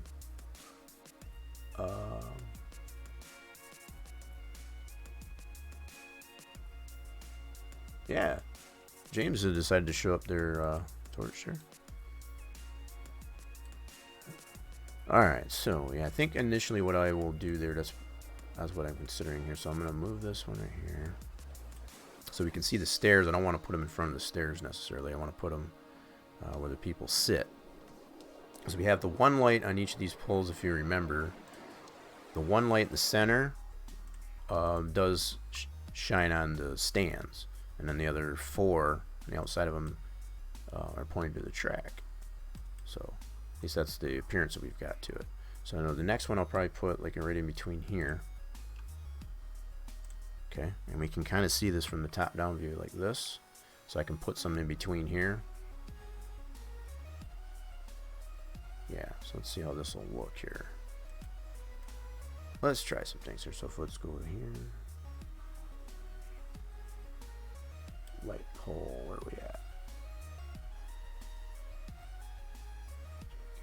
There you are. It's kind of hiding right between the Johnson and the media, so I'm just kind of getting an idea.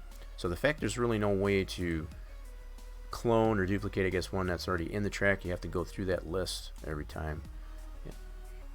That's something that's really nice with working with like Giants Editor for Farm Sim.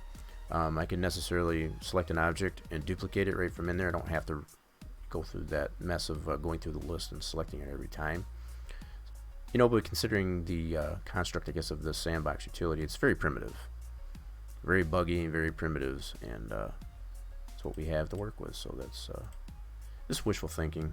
So we're going to do 180 on this and put this one right about here. Oops, I can already see it clipping, so I got to raise it for sure. I can already tell that. Yep, it's going to come up. So I put a 3 on the previous one. Let's see, we can keep it at the same level there. Set this to... Let's put a 3 on this one. So As you can see, it's just peeking up above the press booth there.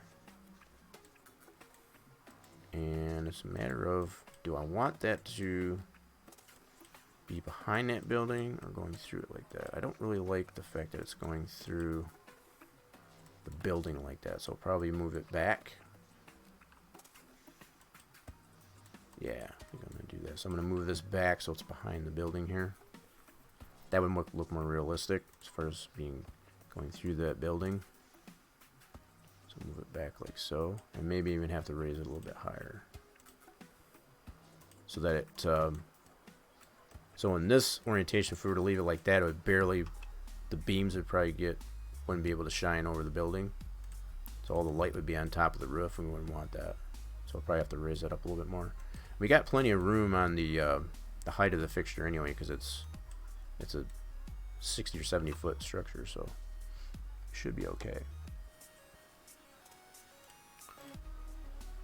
So yeah, let's go ahead and raise this up a little bit more. Let's try a 7.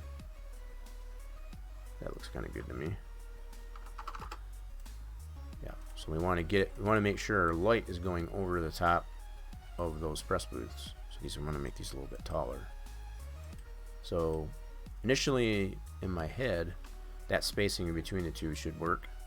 So there won't be too many dark spots so as the cars come around, there'll be plenty of light on it. I mean, not a ton of light. The way I've got this one set up here, as far as the intensity of it is kind of low, and I kind of showed that last week as far as just how much light it actually puts it on. There with just that one light in there. So if you consider these in multiplicity, as far as how that'll look, and we'll be able to test this in the sim once we get these applied, and actually be able to see how this works. Alright, so we need to put another one. I'm thinking I can just put another one right here. That one's too close, I feel. So I'll probably put one right here. So we'll right click. Okay, like that. Alright, so I'm going to do a 180. And we had this one at 7. So I'll do the same height there. And that's 7 meters. In case we weren't aware. And I'll set that right in between here like this. So I'm kind of lining it up here, but I'm not clipping into any buildings. So that's good. I want to make these look somewhat realistic, even though they aren't actually applied to the track. So yeah, it's got kind of like right in between these two buildings, like that. I'm gonna slow this down a little bit too.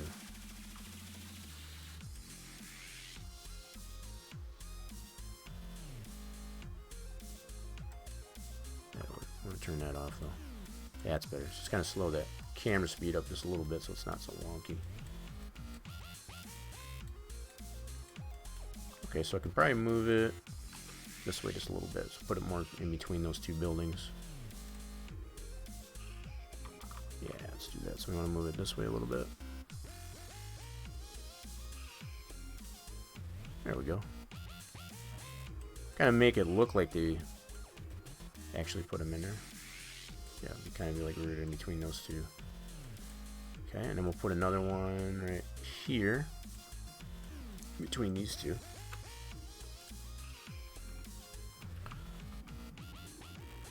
So I think right here. This one here, I think that's just too close. I feel.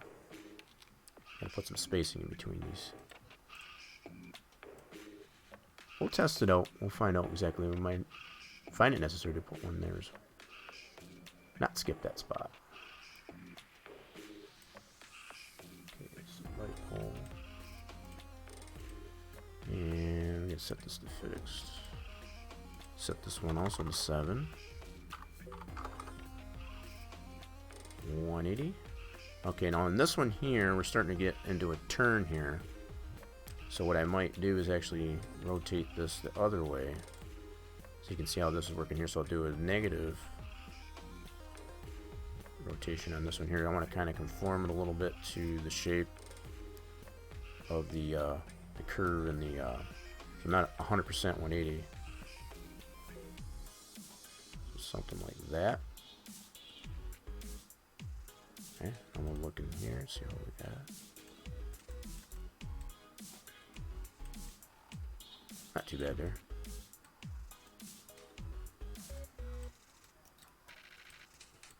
Yeah. Can deal with that. Looks like that belongs there. Looks like that's where they would put it, and it's not floating. That's the other thing here too. We got some high topography here in the back here, so that's works in our favor in this case. So the pole, even at that height that we put it at, it's not floating. That's good. Very good, very good. So far, so good. Alright, so let's put our next one. I'm thinking right on the end of these stands. So somewhere on the end of this stands here, the end of this hill. That's what I think of. So let's put it right about hereabouts. And we don't have any references to go by as far as where these actually are located because it's relatively fictional. So the world is our oyster just when it comes to this. We have to kind of think logically as far as where these items would be placed if they would have actually have done so. Light pole, there we go. So probably the same thing on this one here. We want to put a negative rotation on this. Okay. 73 units, nice.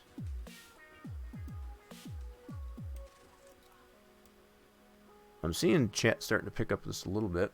I know we have some lurkers in the chat, so if we do get a little bit more interaction there, I'd like to see a little bit more. I like to encourage a little bit more interaction there. I know you necessarily are, could be lurking. Appreciate the lurks too, but the interaction is always welcome. But the fact that it is Elite Day, we only get these once every 4 years. I do consider rewarding those that hype up the chat. I guess the 29 units of fluid. It's kind of spread. I don't know if that's too far away. Thinking I might move it in just a little bit. Yeah, let's do that.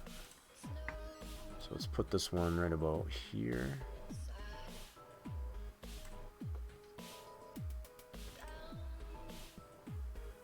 Camera.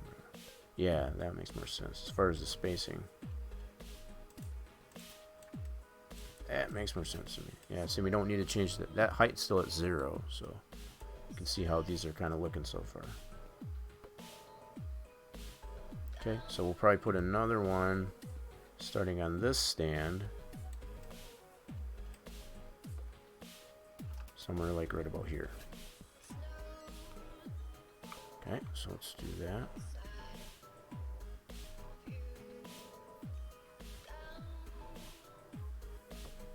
Is it paying off? So the slots didn't work out. What about the risk was good and the shot was good. Oh, 81 units of fluid. So 81 and yeah, cool. So you don't have no reason I guess to have to scold the bot. I guess at that point, which is also available if need be. So light. Okay, so probably still negative rotation on this one. Yeah. Okay, keep it at 0 first, just to see where we're at there. I'm looking at the spacing between here. Oh, looks like we need to move the height up just a tad on that one. So let's try 3 on this one. Something like that, yep. Make sure we're getting above the stand itself, so yeah, that spacing looks pretty good. Getting there. So now next one we'll put on the other side over here. Probably put it on the other side of these stairs right here. Like right over in here. And we can see like right over here. Kind of too close if we put it on right on this side here, in my opinion.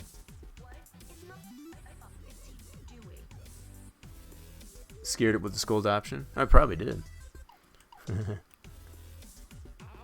You're probably not wrong. Alright, so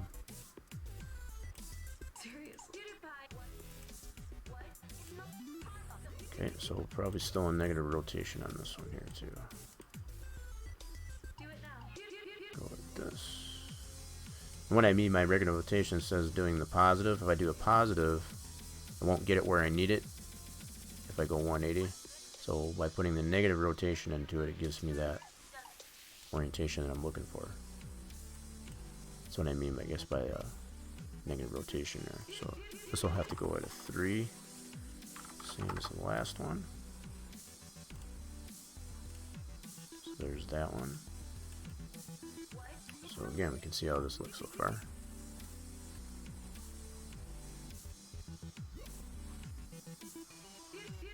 Looking pretty good so far. Now, next one I'll probably put right on the edge of this one here. That seems to be some pretty good spacing if we do that. So that would be just on the other side of this stairwell.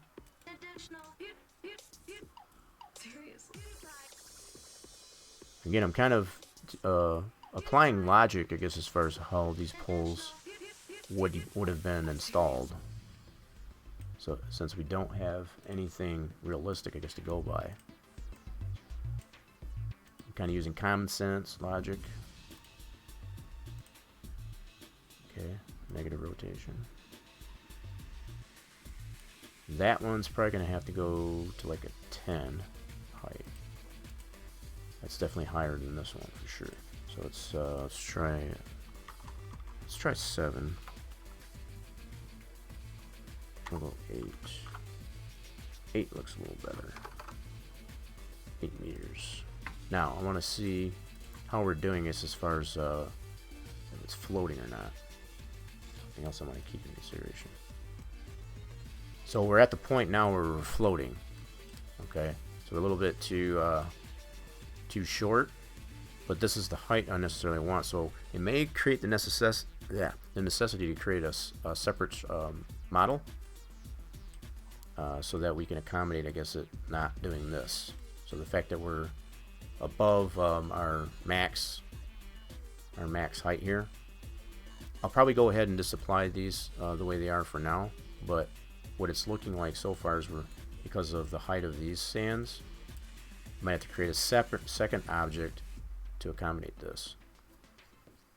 There's no way to adjust the size of that as far as the scaling of it or what have you. So if we wanted to correct this, we would need to do that. It may not even be that big of an issue. It's kind of gets up to my OCD. I don't care for things that are floating like this, even though you can't necessarily see it. Just the fact that I know it is. Whoa, holy smack. James, you seem to be the only one that gets lucky on that. Holy crap, yeah. If I had to count as many times that you've gotten that, that's super crazy. So yeah, I might, as I said, I would consider, I guess, it's probably making a secondary object, I guess, to accommodate these here, so that's not floating. I'm going to continue to put in these here for now, and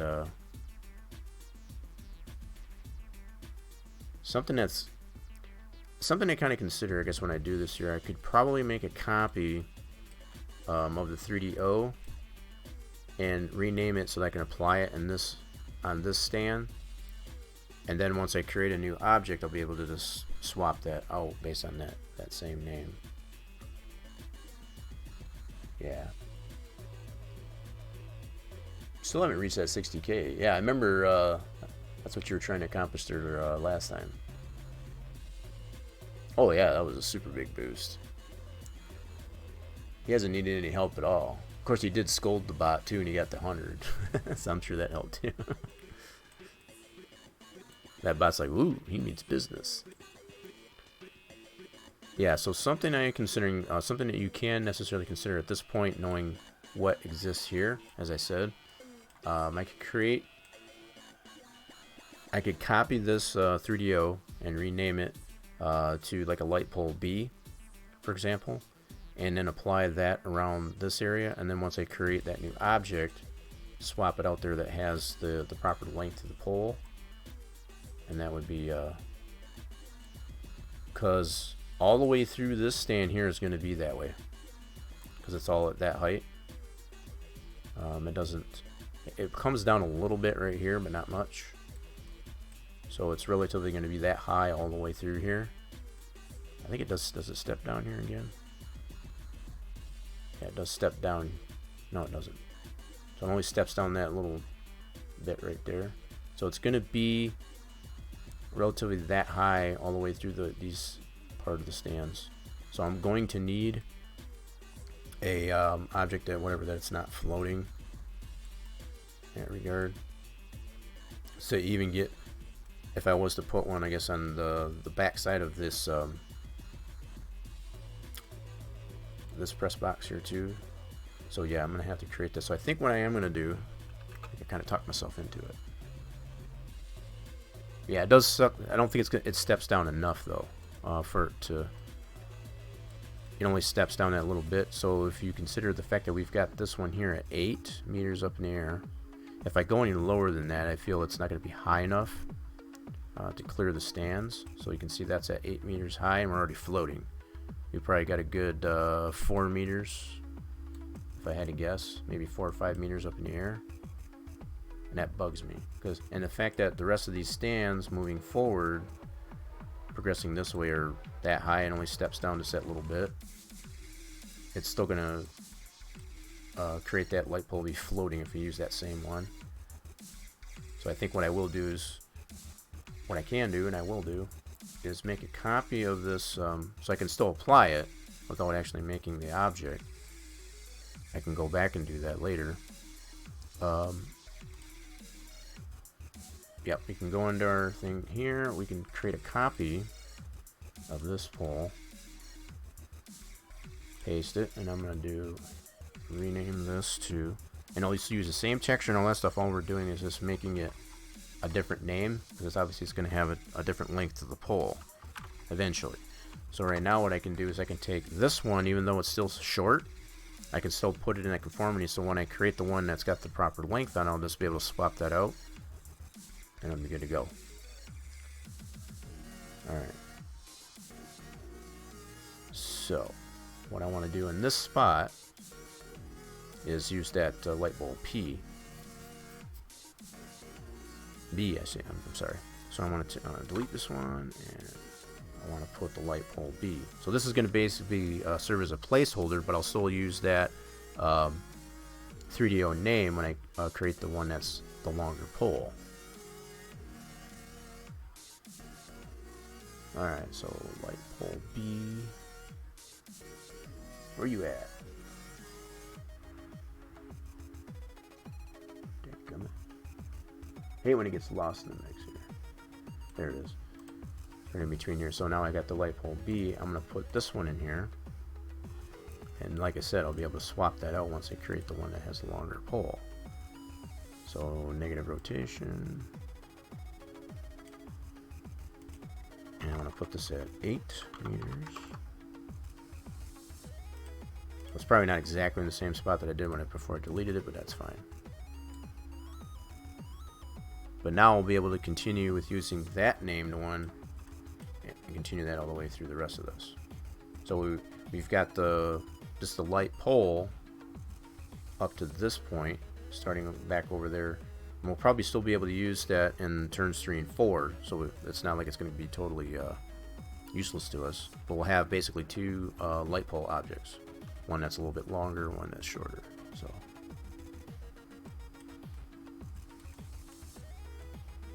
Okay, so continuing on, we want that one there. The next one we'll put, set my camera up here. We want to put it roughly about, let's check our spacing here.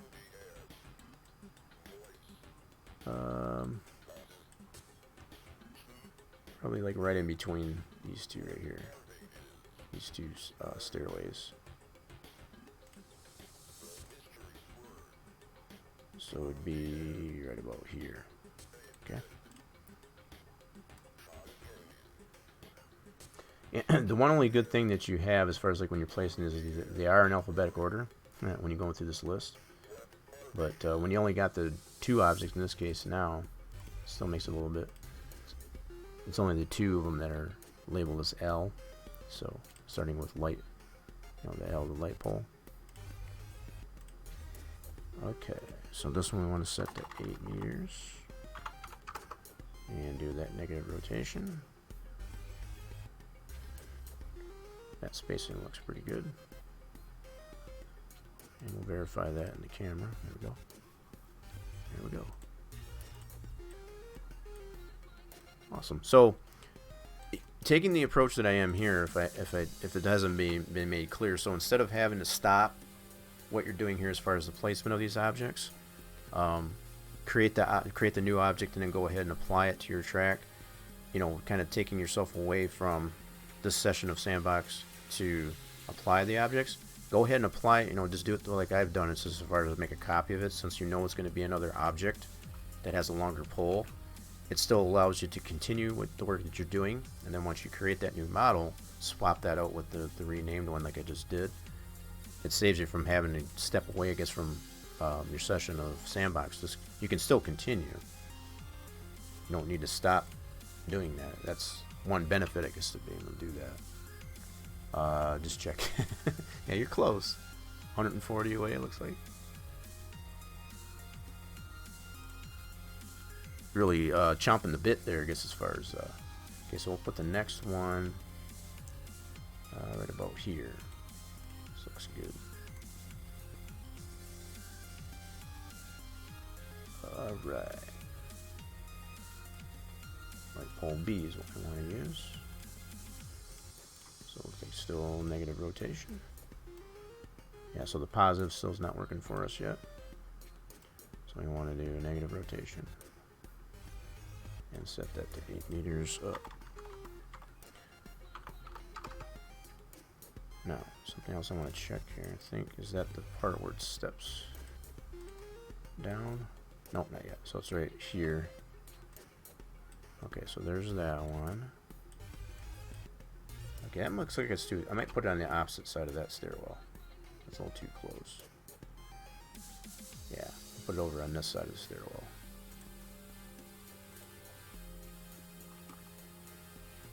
Go like that.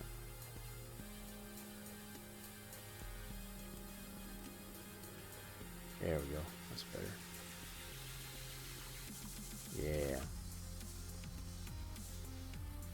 So we got some smaller sections. So this is a smaller section than this one here. So that's kind of what it's creating now. I'm looking at the spacing from one to the next is what I'm looking at. But not necessarily putting the pole right in front of the stairwell. That's kind of my guidance there. Alright, so the next one will probably go right where it steps down here. Right at that point. Okay. So you may have to adjust the height of it, which is not a big deal. Can't see from this view though as far as where that's at. But as far as that spacing here, I think that's right about here. Yeah. We'll find out when we look at the camera view. Light bulb P, there we go. Alright, so fixed. Negative rotation. And let's see where we're at. We're going to put it at an 8 and see where we're at with that.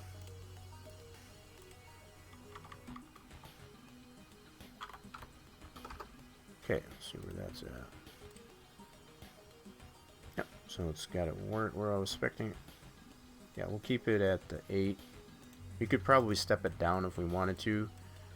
I'm thinking if I can keep these lights relatively the same. We don't, if we had press boxes or what have you, I guess, to deal with there, I'd probably step it down the same as it does the stands. But to me, I think it looks better if you were to keep them on the same level. Yeah. Personal opinion. So once we get to this point here, if we need to put the lights here, we'll probably have to go even higher. Which, when we create that that secondary light pole, as far as how long we make it, we'll just make it plenty long enough. So just by looking at it, that's a good 4 or 5 meters longer that we needed. So we'll probably make it, you know, a good 10 meters longer, so we know that's not gonna float. And that's not ridiculously, you know, adding too much ridiculousness, I guess, to that model. Because we want to make sure, if you consider too, as far as using standard building practices, most of those types of light poles like that, they would be like a good 4 foot in the ground. And that's to protect it, I guess, against the frost line, if it's in a region like that, as well as like heavy winds and stuff like that too. You want those landing in the ground pretty darn good. Alright, so the next one will go probably right in between these ones. That right there. Alright, so we'll space it over this way. So we want to go. So it's got this gate here. Yep, so you can see that opening right here. So we'll go kind of right in front of that. Yeah, try it that way. Alright, so we'll do.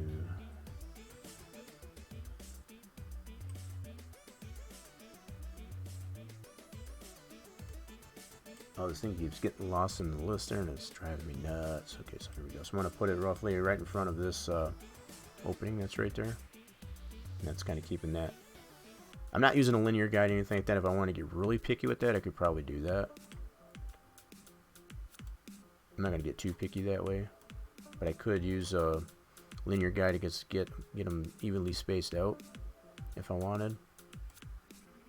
I'm kind of just using the different elements on the grandstand, as far as like the edge of the grandstand, as well as like in between stairwells and stuff like that, as a guide. So this one we want to put it up 8 meters on the Z. Keep them all the same height.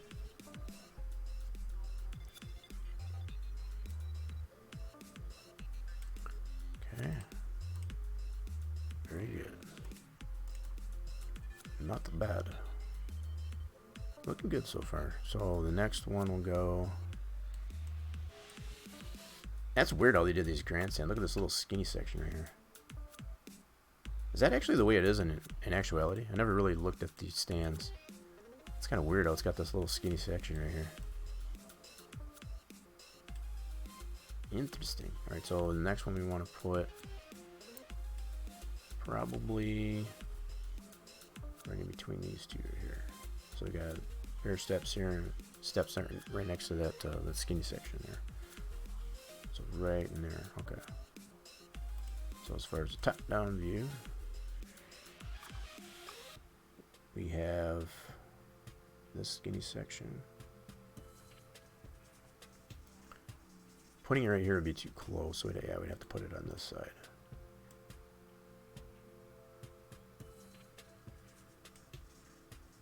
So using a light pole B. Oops.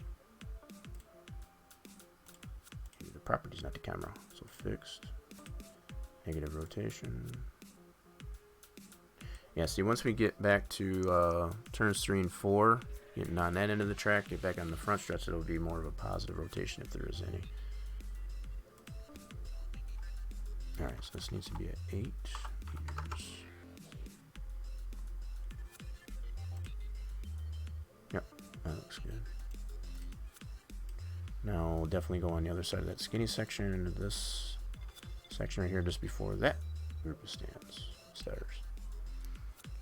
that'll be right before the bend here.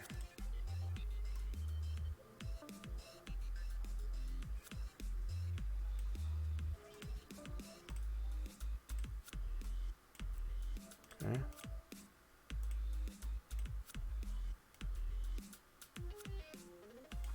Negative rotation still there, 8 meters up. It is obviously the only way you can check your height is it through your camera perspective. That's too close. I don't like that spacing. So between here and here, and it's too close. So I might have to put that closer to these stairs. Yeah, let's do that. I'm going to put it like right here. Oh, I see what it is. So that was throwing me off. So it's got a little bit of a trajectory there. So we want it just before those stairs. Like this.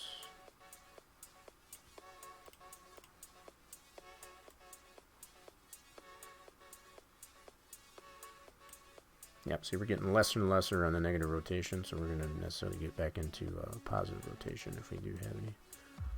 There we go. It's probably a little bit more, but it's not too bad.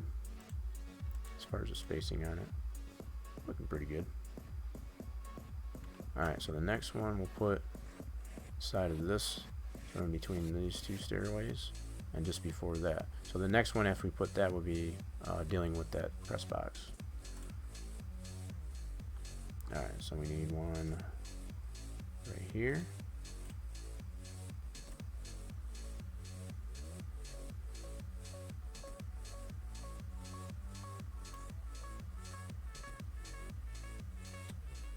Where are you at?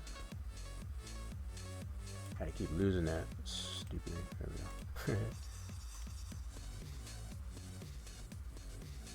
go.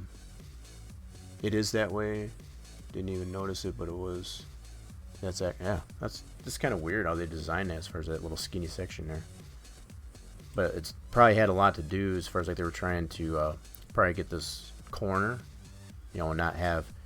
So again, if you're considering, I guess, standard building practices, if they didn't have this skinny section here, this would probably be a pretty big span right here to get this bend here.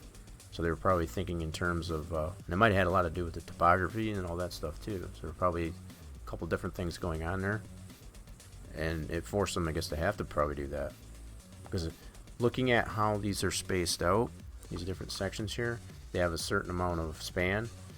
If you were to not have this little skinny section here, this would probably be a pretty big span. Not only that, but this big span, but it also has a bend in it. That probably create too much flex probably in the stands, which that would be a safety hazard, so they probably had to put that in there to kind of accommodate. So when you look at this distance here between all these other expanses that they have here, that's about the same size. So if you look at this, if you were to measure that, it's probably the same as here to here, here to here. So they had to probably put that little sliver in there to keep it, to get it back to that same that measurement as far as that span. That's what I would imagine.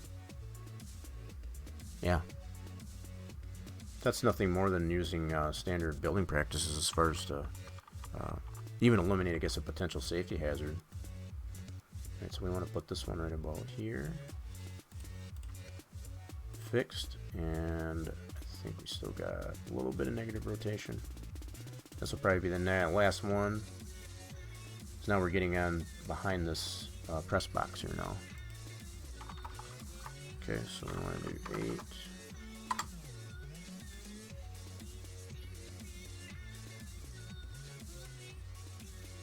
8. Shot nothing.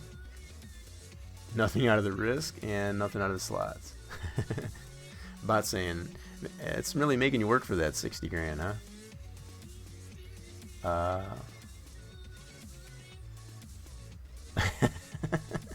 I'm watching you, bot. See, you're letting them know. He knows you're trying to get to that 60,000, yeah. Alright, so that's the last one we'll put there. So the next one's going to be behind this press box, like I said. So let's use the light B. So we're going to be making that that secondary light pole a good 10 meters taller. So far we've gotten it up to 8 meters. So we're paying attention as far as like how higher, I guess, we're putting, you know, based on these positions. So far, if we make it a good 10 meters, it should be fine. So, all right, so the light pole. Yep, getting there, James.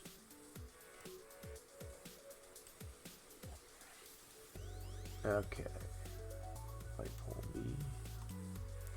So that one, see this one we don't need any rotation at all, doesn't look like. It's parallel with that, so that's good. And we're gonna see if we can put this still at 8 meters, see if that's tall enough. We might have to go a little bit taller. Okay, so 8 meters, see what that gives us.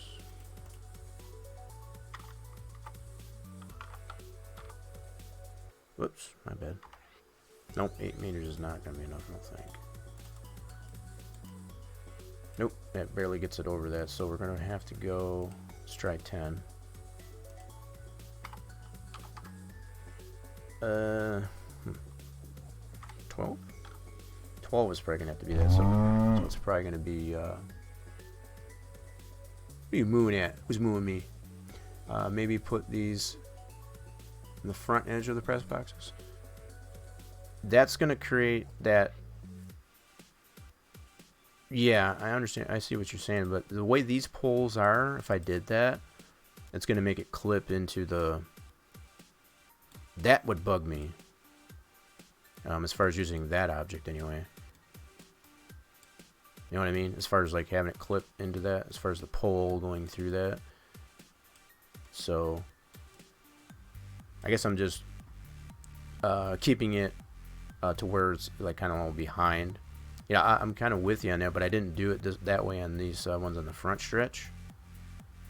Because that would kind of coincide, I guess, with that same level of thinking. You know, as far as putting them on the front edge. So I'm kind of using that same logic, I guess, on this box over this press box over here.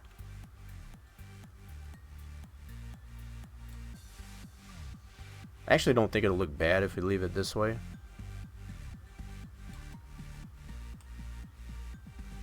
Yeah, it just means we'll have to, when we create that light pole B, we'll just have to make sure that it's a good, at this point, probably a good 15 meters taller to make it, yeah. I don't know. Personally, I feel it would be fine just to have it like this. But, yeah, I do understand what you're talking about as far as I have them on the front side of the press box. I just don't want to use this object for that.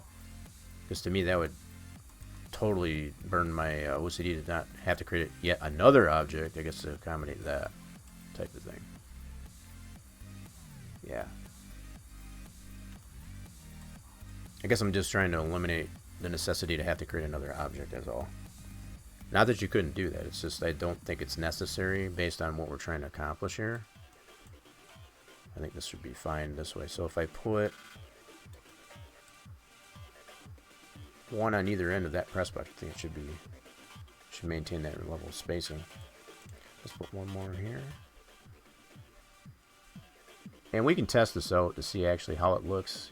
That could definitely change that if you wanted to. I mean, that's not necessarily set in stone. This is a fictional application of this. So I think I put it at 12, wasn't it? Double check that. Yes. Okay. So that is at 12. So that's the same level as that one. So 2 of them on this one. So just put on one on either end of the press box. I'll move it down a little bit more probably. Yeah, let's move it down a little bit. Somewhere about there.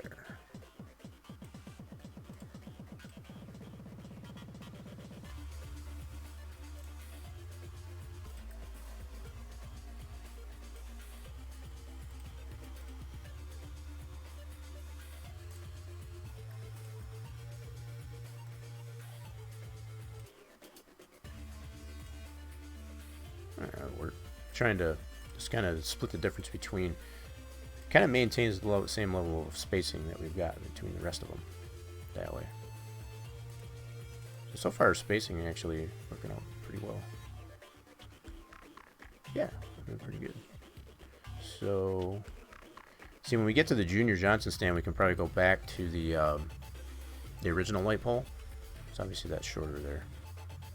Way shorter there. I think it's got a different incline to it too, if I'm not mistaken. Yeah, so we can probably go back to the light pole, the original light pole on this one here, and going through turns 3 and 4. Yep. So we can probably put one more pole right here. I don't like the fact that we got this opening here. I guess it should be okay. Once we get the... This is probably another good reason why I wouldn't want that pole to float if we don't change it, because you'll be able to see it through this gate, that opening. So I'll probably put a light pole right there. Again, and it's maintaining our spacing that we have for the rest of them. So if we put it right in front of that gate, if we didn't have this not floating, you'd definitely be able to see that pole floating. It would look kind of silly. So, light pole B. It just adds to the necessity of having to create that second object, because that's got a longer pole as well.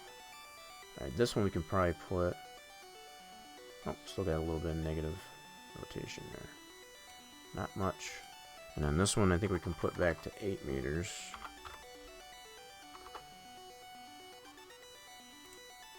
And that'll be fine. Now this one here may not be a big issue. Okay, now the other thing is we have this fencing. I think that'd be fine. Kind of center that in the middle of that gate there. Yeah. I don't know about you, but I know I've gone to plenty of tracks where they have a light pole that's just on the other side of the back side of the bleachers, and almost the same orientation. It's like in between where the fencing would be, and just right after, I guess, where you'd come in underneath the stands. Yeah, I can't see that fence from here, so that was slow. Just do that.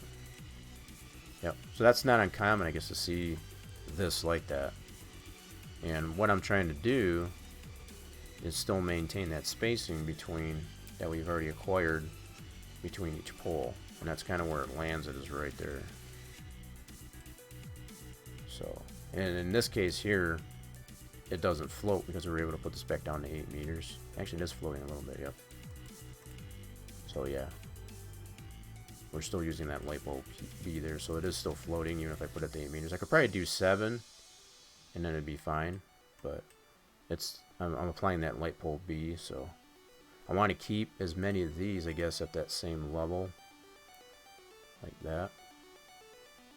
I think that looks better. Now, from this point, when we go to the Junior Johnson stand, we can definitely step that back down and go back to the original light pole. And probably just do the 7 meters. That'll be just fine.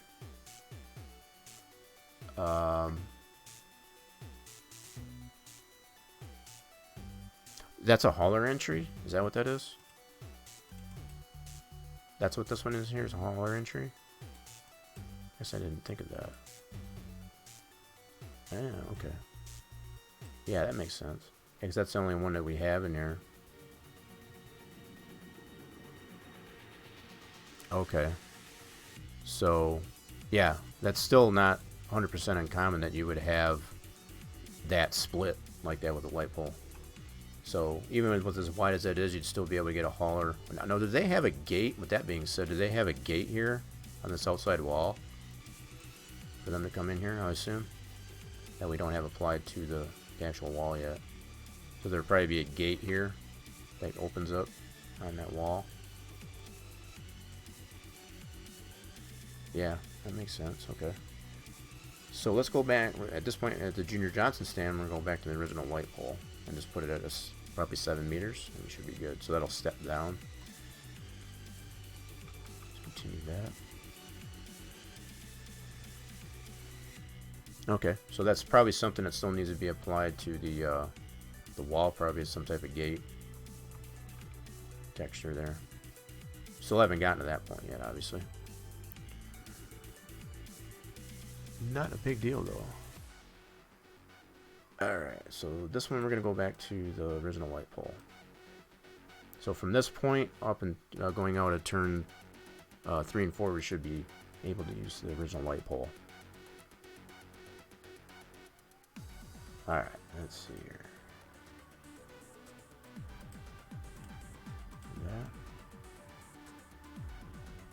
And we should be able to put this at 7 meters.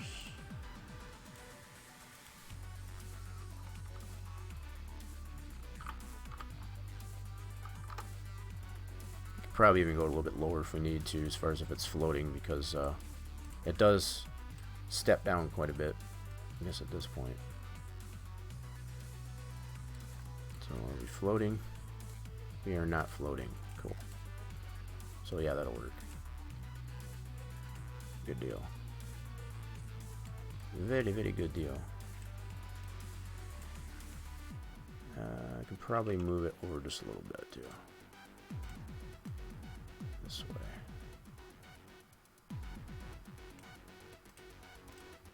There we go.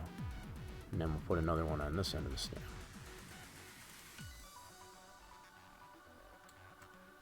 Yep, put one right on the end of the stand here.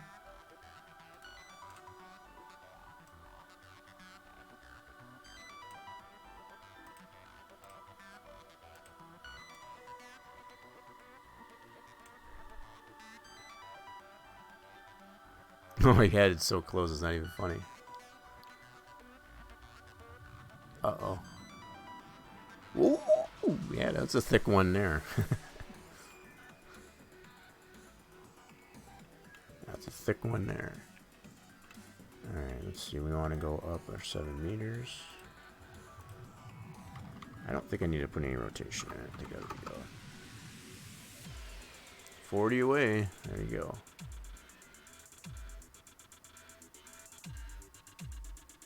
Yeah, I think that'll be good there. Cool. Yep, like it. Now, next one I'll probably put, let's see. I don't know if I want to put it just before that small stand here. Again, just trying to maintain that spacing. Okay, let's you'd probably be able to acquire that just by sitting for the rest of the stream. To be honest. Alright, yeah, so I'll put this one just before this stand.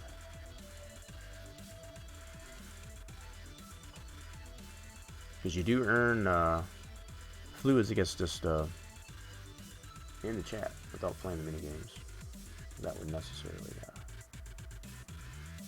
light pole. There it goes. Yeah, so this one I'll have to put some rotation in it, but that's not a big deal. So I'll put it right there.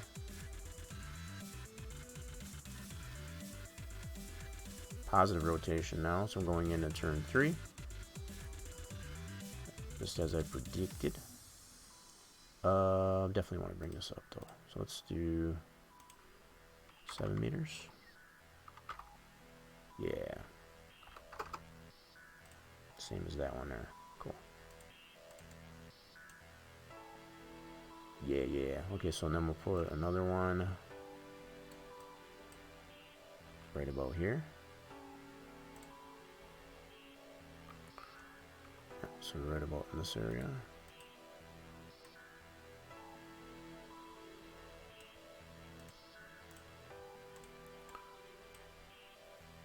Again, I'm not using a linear guide, so you could necessarily do that.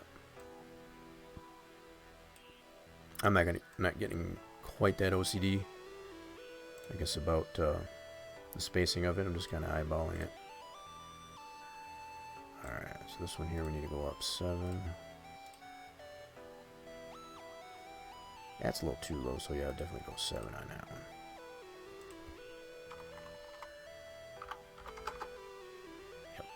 Yep. Just make sure we're not floating. Oh, still good. Let's see, is that too much though? I could probably put it a little bit closer to that stand actually. A little bit more this way. Yep. That's good. Alright, so the next one we'll put somewhat next to this trailer. Right about here.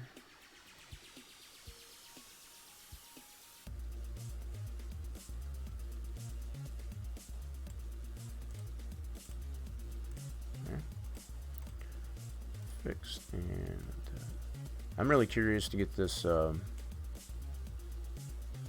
tested in the sim. That's when I'm trying to definitely want to make sure we get to be able to test it. And even though we don't create the new model based on the light pole B, just getting it in. I like it with that. You use that little stick arm. That's funny. That's an interesting combo. All right, so this one we need to go up 7 meters.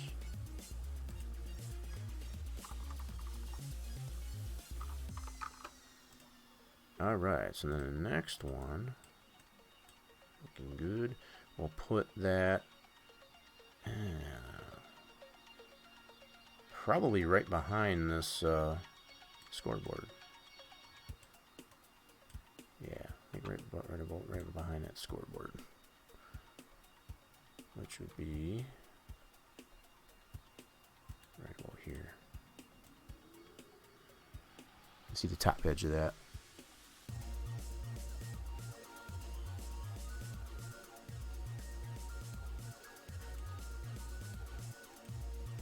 Nope, wrong one. Okay.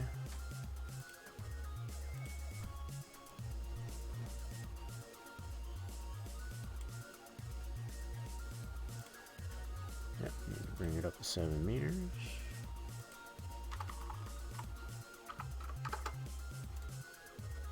Oh yeah, starting to look pretty good. You kind of see the placements of all the rest of those. Now the next one we'll put probably just before this Winston Cups sign. So it would be right about here.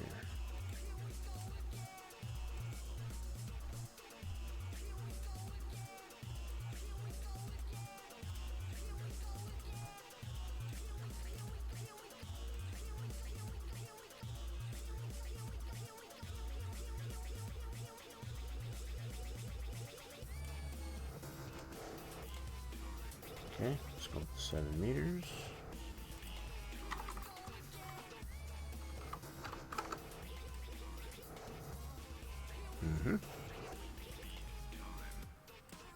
Digging it. Alright, so the next one we'll put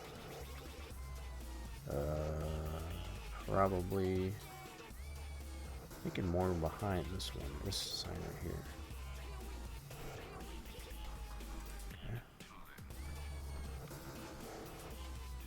I think it's right. Is that it right here? You can barely see the top edge, I guess, of those signs. I think that's it right here.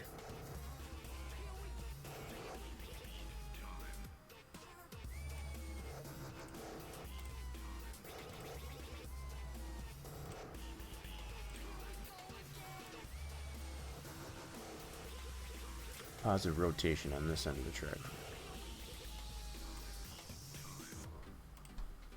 Yep, that should be about. Cool, so we'll just do the 7 meters on Z. We're getting there. Okay, I just want to make sure that. Okay, so it is on the back side of that fence. That's the other thing. So this one is barely as well. That's something else I didn't take into consideration. So it is on the back side of that fence. Now, I'm going by. So this one I got on this side of the fence. Okay, hold on. All right, chat. I need. So since this is a fictional situation here, should I put the poles on this side of the fence or on the back side of the fence? I'm gonna leave it up to you guys. Since this is fictional, we are applying this in a fictional status. Does it look better behind the fence or in front of the fence? Outside? Okay. So these two are already outside. Okay. So I would have to move this one if that's the case. So I'll move this one here. Say behind? Alright, so that's 2 for behind. Yeah, so the fact that I can't see the fence in this orientation, that's what I kind of missing it. So it looks like just this one Just put it, just kind of move it back. Just pull it back here like this. So we'll put it behind the fence. So behind the fence it is.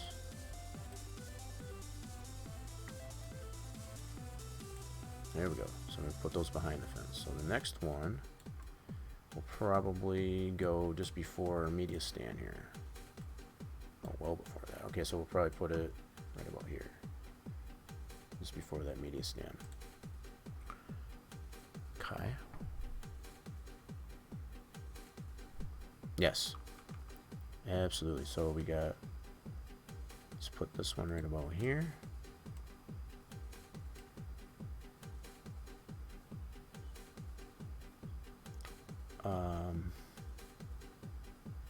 Yeah.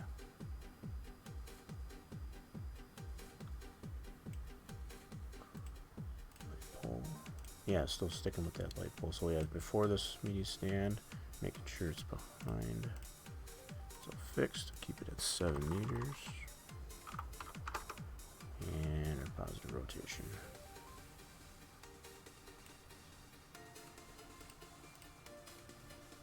Okay, looks like we're already behind the fence. Yeah, the fact we can't see the fence from the top down view makes it a little bit challenging, but I guess that's why you got a camera view. So we can look at it this way.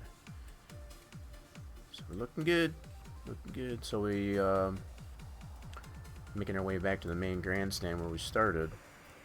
So I want to put one probably next here behind this building. Right about here. Okay, so then with this, I think we're still able to use that original light pole. Okay, light pole.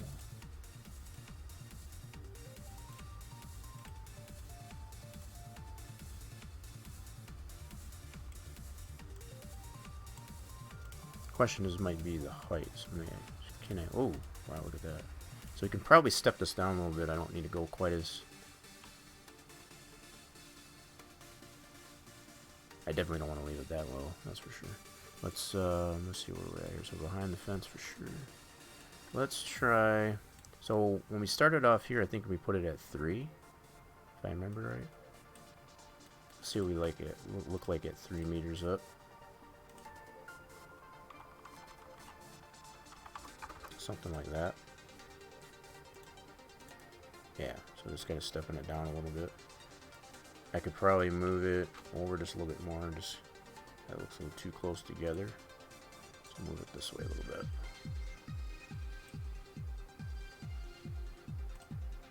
Yeah, it's a little better. Cool. And then next one we'll put right at the end of that building. Oops, my bad. Put it right over here.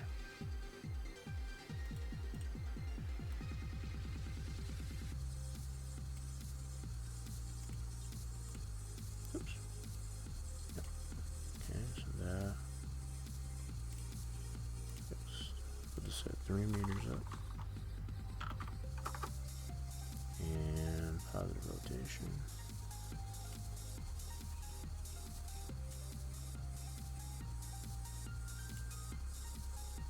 Yeah, looks good. I can dig it. Alright, so the next one, probably put closer to the end of this press box, I believe that is there. Yep, so probably about right at the end of this here.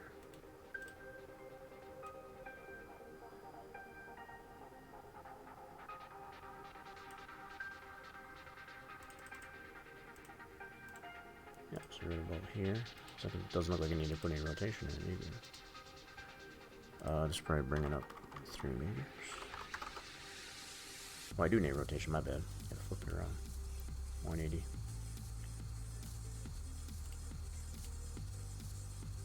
Okay, might have to go a little bit taller on that one. Yep, so let's go.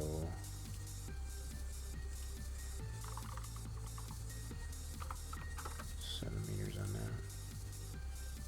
Now it makes me tend to want to go back to this one and bring him back up there. I guess that still doesn't look bad. Yeah.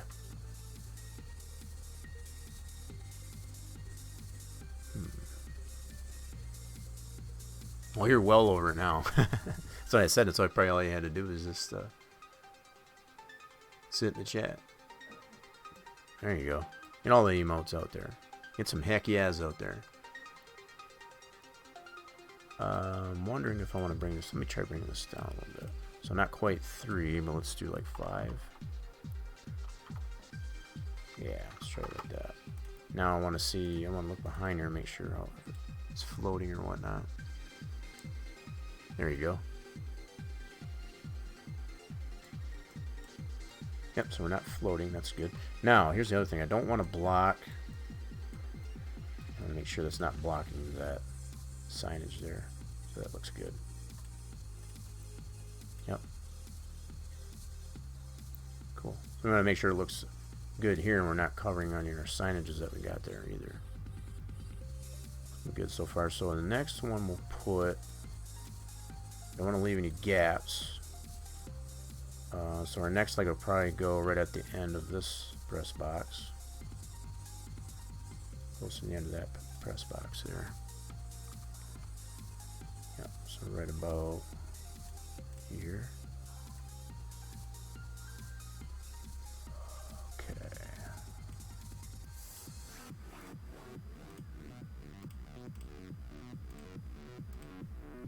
So this one here we want to do. We did that other one, last one 5. Let's try. Do 180. Let's see here. Does that make sense? Actually, it needs to go higher than that. Yep. So these here, I think I put those. What did I put those at? We'll probably have to put them at the same height. This one is at 7. So yeah, we'll have to probably put this at 7 as well. Yeah, those at the same level. So do 7. There we go. So that would be the same level as those other press boxes there. Definitely want to look and see how it is here. So it looks pretty good there. So yeah, it doesn't interfere, I guess, with the driveway, this ramp here. It looks like realistically placed, even though it is fictional. Not blocking any of our signages or anything like that, so that's good. Alright, so let's look back here. So the next one would probably go towards the end of this box. That press box. So we'll put that one right about here.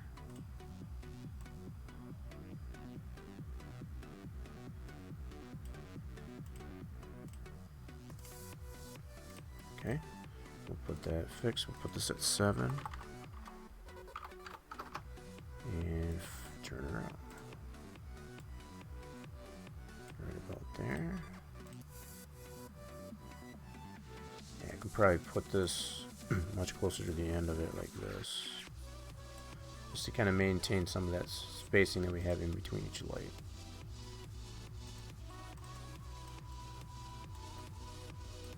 Okay, so probably one more we could put in. I could probably even go so far and just put this one a little bit closer to that one. I think we got some room for that, and that would be it.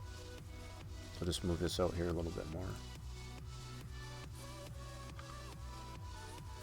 In fact, we can probably do one of these numbers. I want to see how that looks behind there, though. Yeah, we can go something like that. I could probably even bring that down to this level, same as this one now. Since we're not trying to clear a building. Let's see how that looks behind here, though.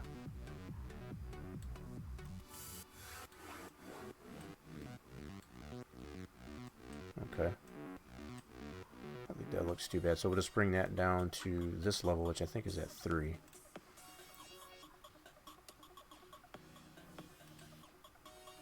So that's this one. Right.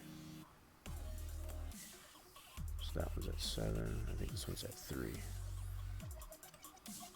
Yep. So we'll set this one to 3.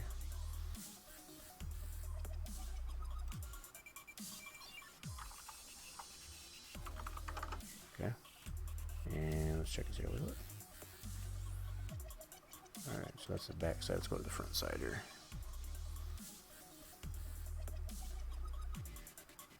Yeah, it really looks good. Those light poles make a definitive statement now you're looking around the track. Yep, so now we got these two there. So yeah, I think that closes it up now. I think it's pretty good now. It's kind of weird though, I guess, as far as how it's got that one light that's just right here, but that might kind of bug me a little bit. We'll test it out and see how that looks here. I guess for the most part, it looks pretty good here. Just trying to maintain that same level of spacing as much as possible. Yep. But also to accommodate, I guess, lighting not only the stands but the track. So, all right. So I think we are good in our preliminary placements of these. We'll go ahead and switch this over to Geometry View and save this as a new PTF. And I'm going to name this track light poles. That way I know, because I still have that original test that we did for the night track with the one fixture in there. I haven't deleted that yet. Not sure if I'll need to. It was only for testing. Okay, so we'll just save that as so, and we'll just confirm that it saved that. Which, yeah, so right there. And like I said, we still have the one based on our night track. So this is the way we've applied these poles now is to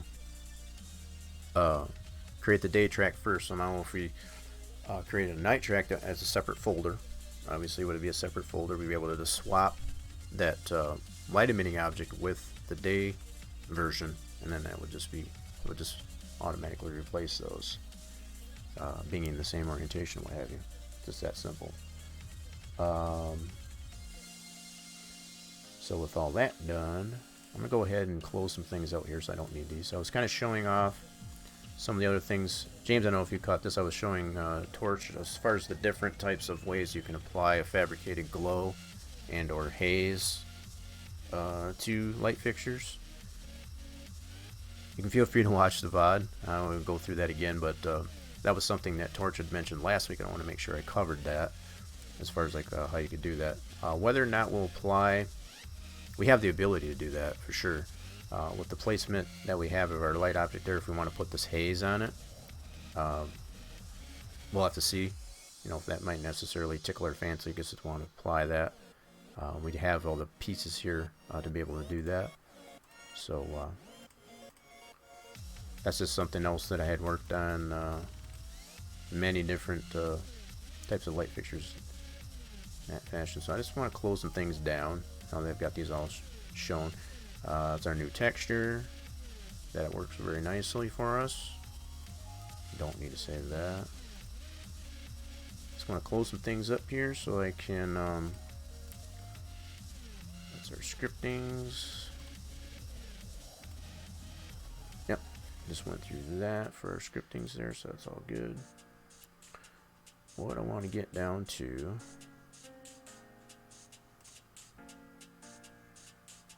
I think I cleaned out the Make 3DO. I did. Cool. Awesome. Alright, just making sure. I just want to close down the stuff that I don't really need to have open. So yeah, these are some of the different lights that I was going through, as well as far as the night objects, as far as the pole lights and infield lights and so on. The new glows, fabricated glows and stuff like that. So oh yeah, lots of trial and error and just trying some things out. So what I want to do is set this up with this new PTF. I need this, And we'll go into our game track directory and set this up here. I've already backed this one up. This is based on that one light object applied with the night aspect to that PTF. So that's what's in our track edit folder as well. So I'm just backing that up here so we can do that. I want to make sure I rename this PTF. The same name as our... Whoa! What are you doing? What the frick did I just do there? That was weird. Okay, won't need that. Come on, delete now. Got a little crazy on the drag select, I guess. Anyway, what I was trying to do is get the name of the track, copy that, and rename this so it coincides with that. Like so. And then we want to make sure that we've got our day version of the light pole in here, which I believe it already is. I just want to verify. Yeah, so we haven't made any changes to it since I was just showing what has been done since last stream. So yeah, this is our day version, and the way I can tell that is it doesn't have the glow, the fabricated glow around it. So that's all I can tell on that. So we do have this all set up to test this in the sim. See what we look like. And then from there, we can just turn the night aspect on to the track via...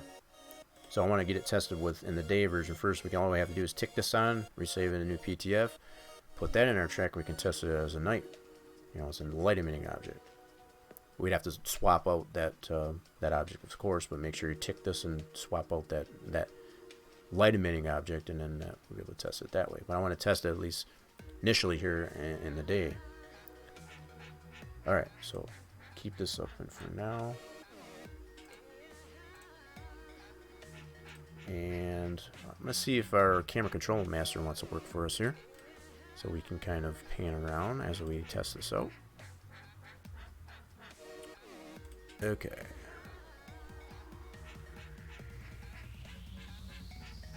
Camera control master. Let's see what we got here. Will you work for me? We're going to find out here in a second. Nope. Sure doesn't. And this happens sometimes with this camera control master. So I did do a reboot prior to the starter stream, so I don't know if that was part of the issue. But the way I can tell is when I click on this, it doesn't want to do nothing. So apparently that's not going to work for us. So we'll just have to go ahead and test it without it. And that's what sucks here, because now it's locking me up here. Uh-oh. Hopefully y'all can hear me. Mic check. I think it locked me up here. Okay, hold on a second. Let me see if I can do a control. Control delete. And close this out. Hopefully you can all still be all with me. I hope.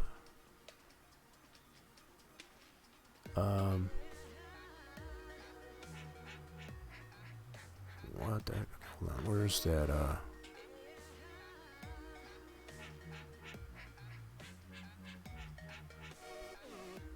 Alright, where's camera control master? There it is. It says it's running, but end that task. Looks like it did actually launch it, but I know just by the way it reacted there, that's not working properly. Alright, so we're going to close out.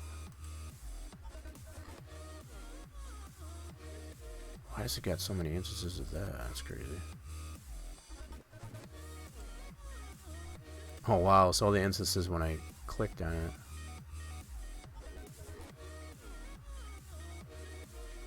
it opened all these instances of Ender 2003, so we're going to have to close all these out. Give me a second, folks. Obviously, the camera control master is not going to play nice tonight, so that's pretty obvious. So making sure my sandbox is still open. Cool. Yeah, so we won't be using camera control master tonight, so that's fine. I was hoping maybe we would just be able to pan around, but that's not going to let me do that. So let's do it this way. Hopefully this will load. Load it up to the profiler. Maybe? Hello? Sometimes this will happen too when the camera control masters and you do have to do a hard alt control alt delete, I guess, to end the task. This is not uncommon, I guess, for it to not want to play nice here, so let's load up. There it goes. We'll load up the game this way instead of camera control master. There we go. Yep, using the Winston Cup 98 mod by Splash and Go Graphics, as we've been using in testing the Northworks Pro track. It kind of fits the era to which we're trying to depict this thing. So, alright, so here we go. Testing. Moment of truth. So if we go like this, and it is loading, that's a good sign.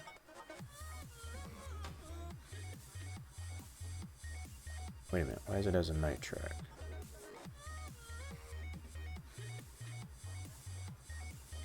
What? That shouldn't be as a night track. What did I do? Alright, hold on a minute here. Why is it as a night track? Did I load the wrong one? Ah, nuts.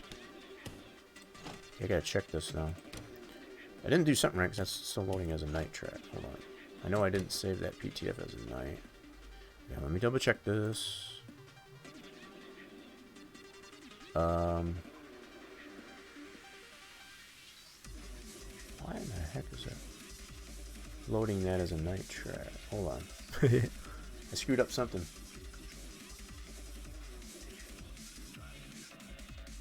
You get 5.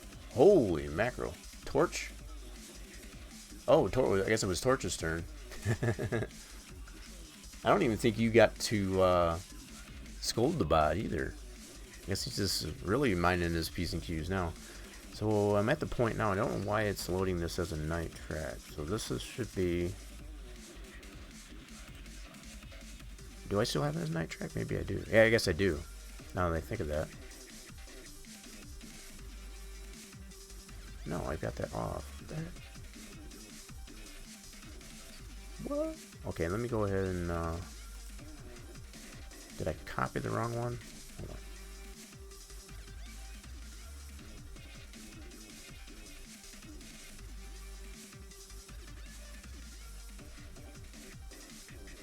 Okay, so track light poles and add... Oh, I see what it did. So I wonder, did I get the right one though? Nope, I put the wrong one in. My bad. That's why.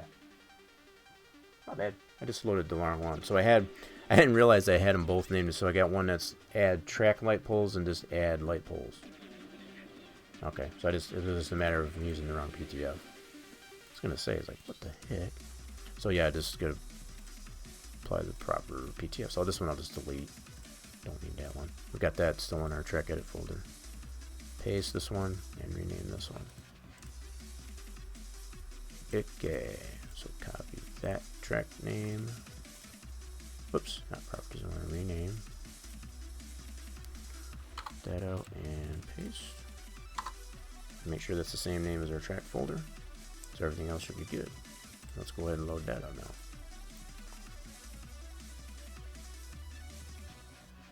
Yeah, I think that's the biggest that I've seen on the slots actually. James, I know you've gotten the 200 a couple different times actually.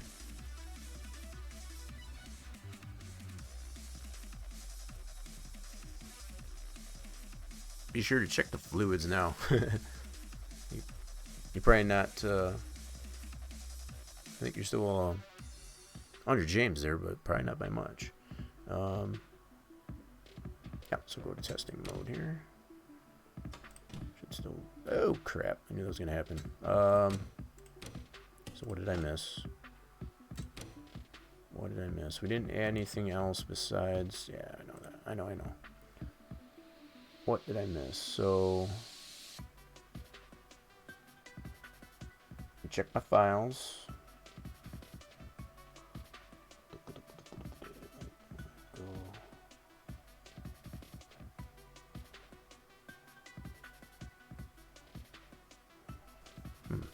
so I'm not sure why.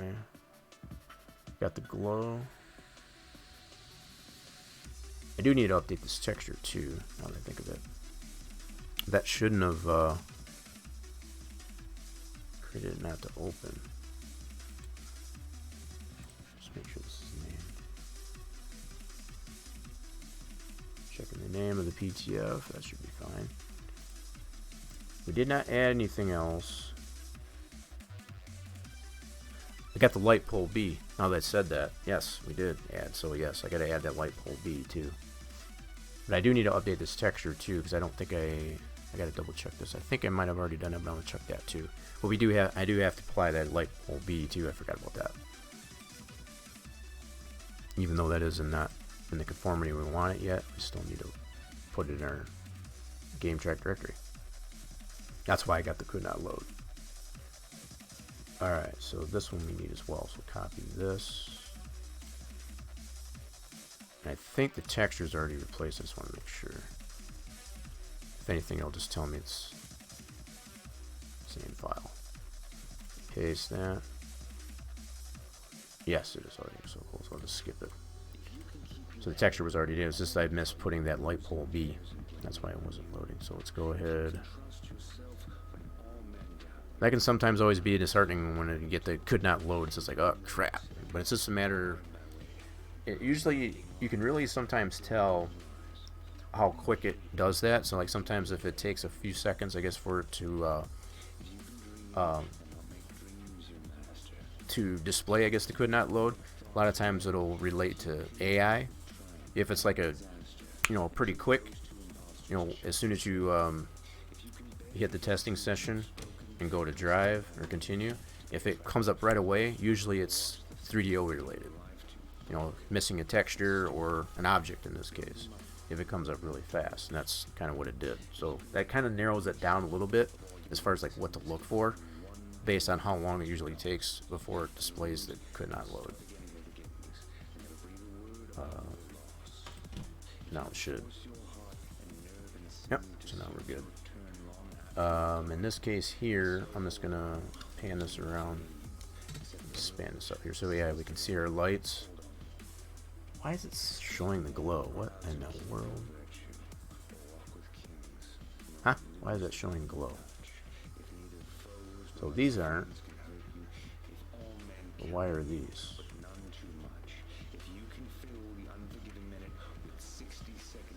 That's interesting. I'm going to look at that. Not sure why it's showing the glow. You can see these over here. This is why I wish the camera control master was working. You can see on the original light poles, for some reason it's showing the glow, and it shouldn't be.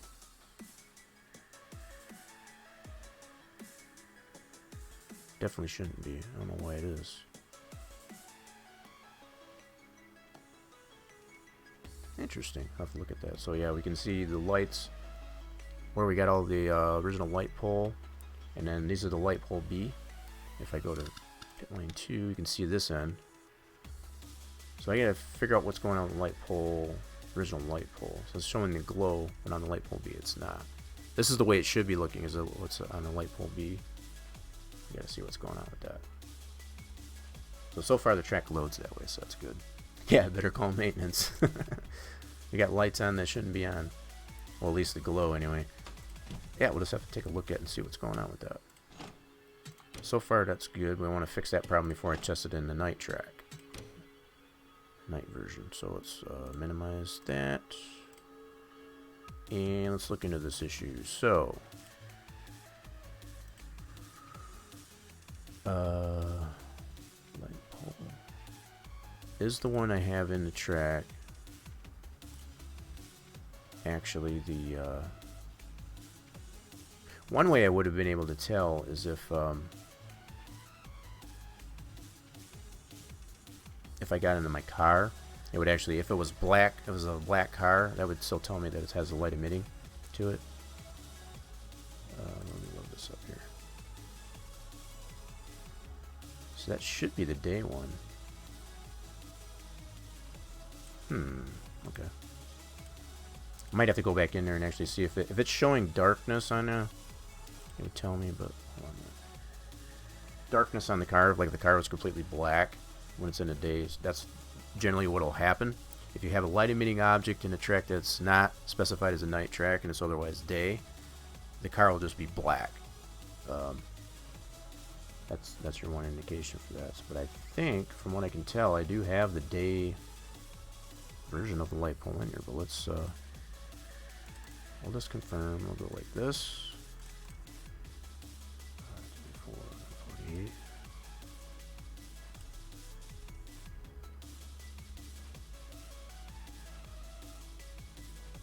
Nope, that's definitely not. Okay, so phase. Nope, that is definitely not the night version. Okay, that's probably why it was doing that.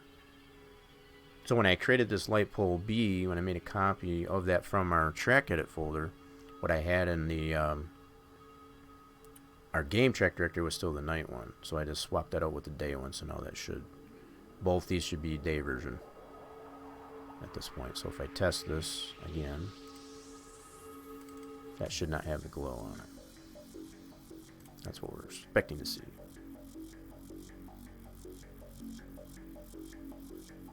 Alright, so let's get that to load. Testing mode. Give that a second.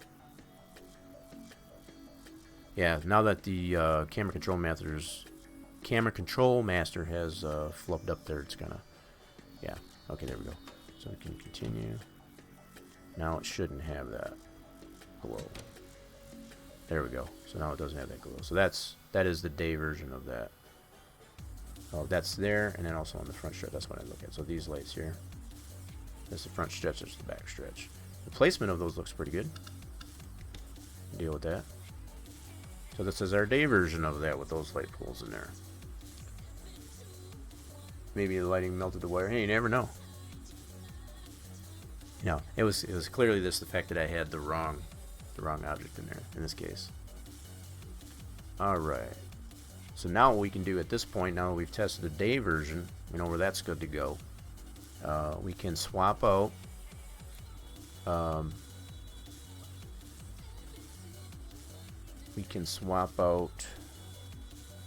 trying to think of how that's going to work for the let me get out of this though. Trying to think of how that's going to work for the light pole B though.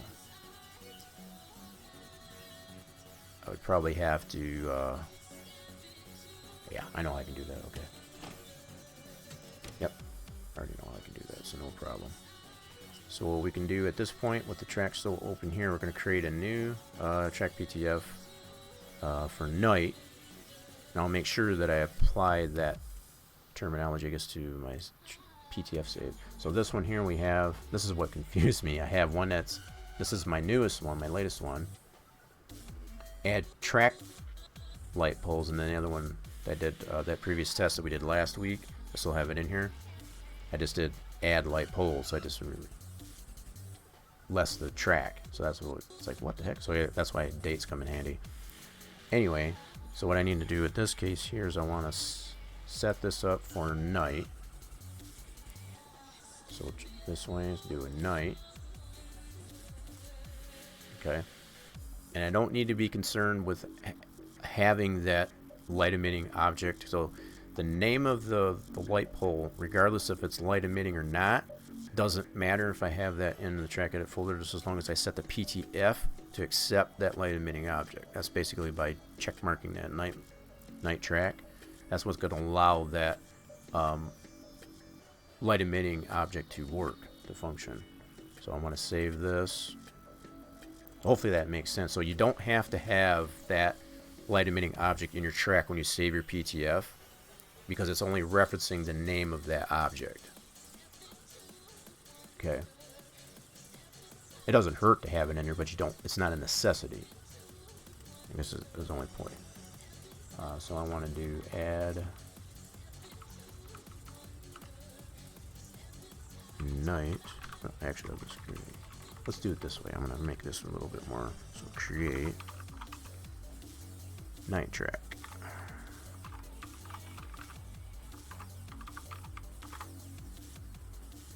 Yeah, so that'll make it more distinctive. And probably this other one that I've made for that initial test we did last week, I'll probably just get rid of that. That's just a throwaway. That was just to test that initial object. So I'll save this. Okay, and then from here, I want to take that one, that PTF. Now we've already tested this day one in there, and I already still have that in our track edit folder. I can delete this one, don't need it, and I'll also delete this one. We still have this in our track edit folder as well. I'm going to paste this one in here, so it's not like I'm totally deleting it and having nothing to fall back on. I still have those PTFs, so copy that. We're going to rename this to match our track folder name. And now what I want to do is apply the night, the light emitting light pole. We already have the glow and all that stuff in there, so we want to copy this object, which is our light emitting. Paste that. Yes, I'll overwrite that. But now what I need to do for the light pole B, in this case, I'm going to go ahead and delete this one. Or just back it up, it doesn't matter at this point. I already have this one saved, obviously. And then I need to make a copy of this.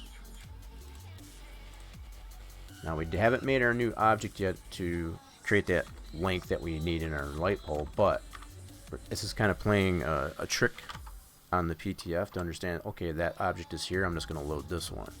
So basically what it's going to do is trick it into understanding that that's what you want to load. So it's just the name, and that just coincides with what I just said previously as far as the PTF is concerned. It's only looking for this object name. As far as the properties of it, it doesn't care. It's just looking for this. If it can't find it, that's why we got the could not load when we initially tried to load it, because I didn't have it in there. The PTF didn't have this object in there. So as long as it's in there, as far as the conformative, you can make it whatever you want. I can name any one of these objects that object, as long as it's in there as far as the PTF is concerned, and it satisfies that requirement, it'll still load it. It may not be the same object that you want to load, but that's how that works. So that's what we're doing. We're just tricking right now until we get that new object created with that longer post, that longer telephone pole down the road. Now it's in there, so hopefully that makes sense. But that's just a way to kind of save yourself some time on, creating a new object and then applying it that way. So now we got all of our night applications. We got this PTF is referring to a night version, so we're going to go ahead and load that up. So now we can see a night track with light emitting features. That's what we expect to see. Alright, so test there. Is it gonna, yep, that's what I thought. So it's gonna hesitate there, as I know it's still doing that because of the it doesn't show on the stream, but on my end it's showing that it's kind of hanging there because that crash with the camera control master. So there we go. I know it doesn't show for you guys, but so there we go. We got night track. So we got our glow is applied to it. And if I had to camera control master, it'd actually make a little bit more sense, but now we have night track with our light emitting object. So that's all we had to do is just swap up those objects. It already keeps it in the same conformity, same placement, I guess, of the original day ones that we just placed. And it's just that simple as far as creating a night. Now, the only other thing that we would have to apply for a night track, obviously, would be all your track shading. Some of your other objects that you have in your track would have to be shaded to make it look like it's at night. All your press boxes in this case and stuff like that, so that's still how it would have to be done. But as far as to get your initial track in a night condition, that's all it would necessarily take. I think maybe it does need some kind of haze. I wonder if you could script that only to appear during a race. Yeah, it could necessarily, you could do that. Yeah, absolutely. That wouldn't be hard at all, as far as you could have it, that haze show up only on a particular session. It would take a little bit of rewriting of the script, but yeah, it could happen. So like in this session here, in testing, you wouldn't have as much haze because there's not as many cars, say for example. Thinking on that type of logic. But yeah, obviously during the race, when you got more cars going around there, it's going to kick up a lot more dirt and debris and stuff like that. It would create a haze. So yeah, to have it on during a race session as opposed to any other session, definitely that could be done. So yeah, that's something probably we'll look into next week. At this point, I think made pretty good time on what we've been able to accomplish here tonight, and I think that's pretty good work in here. So I'm gonna go ahead and take a screenshot of this. I think that's a good screenshot right there, as far as to show that we've got some lights on the track there, and to kind of show the impact that there is on frame rates. We can put this into regular race mode in both sessions just to kind of test that out too. Yeah, he got that a while ago there too. Yeah, and I think he definitely got that very easily. And it's most of those are probably just from just being in the chat. I missed some other stuff you said here, James. You said on the latest Freedom Factory video, their lights were out and the original owner stated 2 feet. Yeah, I remember I watched some of that as far as like they were trying to get, because they've been dormant, I guess, for like 2 years or something like that, if I remember. Okay. So that's something to consider. Application, something we can apply to these lights is the haze to show up during a race session. Okay, so we're going to get out of this. We've already got both day and night version. While I got it still in night version, I can just load up a single race with the night version and see what the impact is on that. So I'll go to single race, load up some cars here. That looks fine. So we'll load this up and just look at the impact, I guess, that it has so far, I guess, with having some cars in here. So, alright,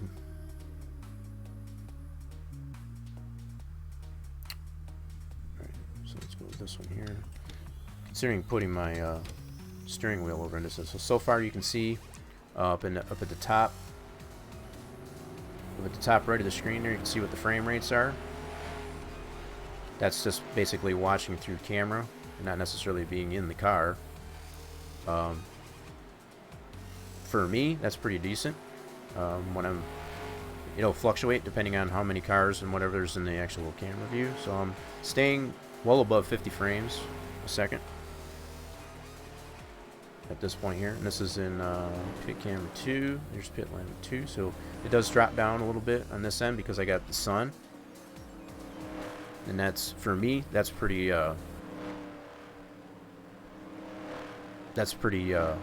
normal, put it that way. So the fact that it doesn't drop like ridiculously low.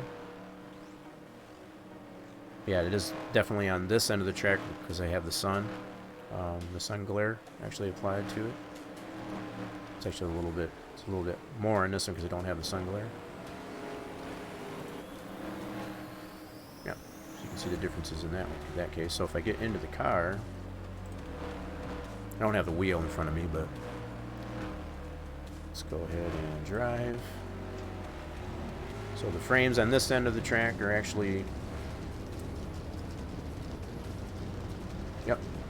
pretty decent on this end of the track. But as I drive around, hold on a second, let me get I don't have the wheel open here right now, so give me a second. I'm gonna bring the wheel over. Something else I want to do too while I'm at it. Just a second here. I'm going to set some things up here. So let's do this and turn that off. There we go. Let's do that. Cool. Let me bring this wheel over here for a second. We'll do some laps in our night version.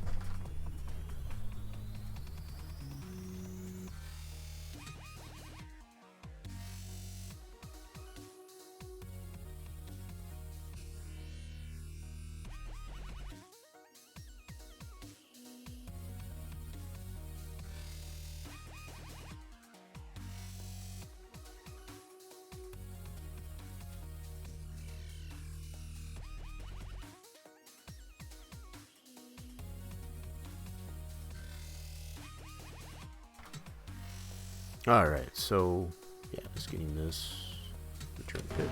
Alright. Here we go. Here we go. Let's do some laps around here in the night version here and just kind of get the sense of the frames. Clear to the wall. They're all clear. All clear. Go hard. Woo! Easy, easy. Outside. There you go. Go hard. You can get a sense of the frames in here. We're running in a field of cars. Inside. So Clear low. probably the one that would have the most impact would be the light emitting objects as compared to the day, because the day one, that's all it is just a static object. It doesn't have any light emitting properties. This object here, as far as the light fixture is concerned, is going to probably have the most impact, if any at all. Which, as far as I'm concerned, it's hardly any impact. One inside. Probably the lowest that I've got down to is like about 42 frames, which is, for my system, that's actually pretty decent. So the fact that it doesn't drop like ridiculously low, like into the single digits, for example, pretty darn good, in my opinion. Clear low. But you get a sense of how much light it actually does cast onto the. Now, if you were to use something like the Complete Night Sky, which I have on the SBP archives, Save Your Bear Project website archives, it would probably add a little bit more immersion factor for you. So to take it, all the sun glare and whatever out of the track and just give you a completely night sky, 1.69. that would give you a little bit different. If it had some track shading on this too, it would probably add a lot more to it as well. So the fact that we're still like basically day track shading, for lack of a better way to put it. 21.6. Alright, let's go ahead and pull this over. Now we can take a look at, just to kind of give the sense of what type of frames we're getting around the track. So you can see the amount of shading that's on the cars as they go around. In comparison, you can see how the darkness, so it's lit more or less on the one side as opposed to the other. So we don't have any lights on the infield, so let me put this on a different car. So we can kind of see how these cars look under this. Now again, if you were to add all the shading to the track walls and the rest of the track and like that, it would actually add a lot more, I guess, to the immersion factor, I guess, of this version of the track. But at least at this point here, you can observe how it actually affects the cars in particular. So as far as the amount of darkness, I guess, that is on the cars, see on the left side of the car it's darker than it is on the left side, on the right side, and that's because you got the light coming from that direction. That's what I would expect to see, and that's exactly what I am seeing, what we all see.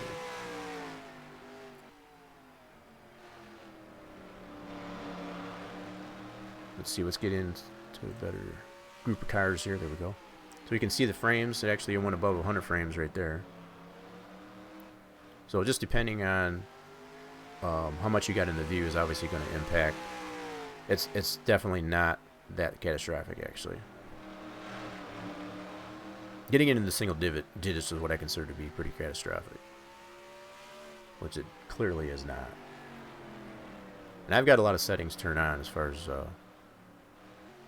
set to extreme, ultra, whatever.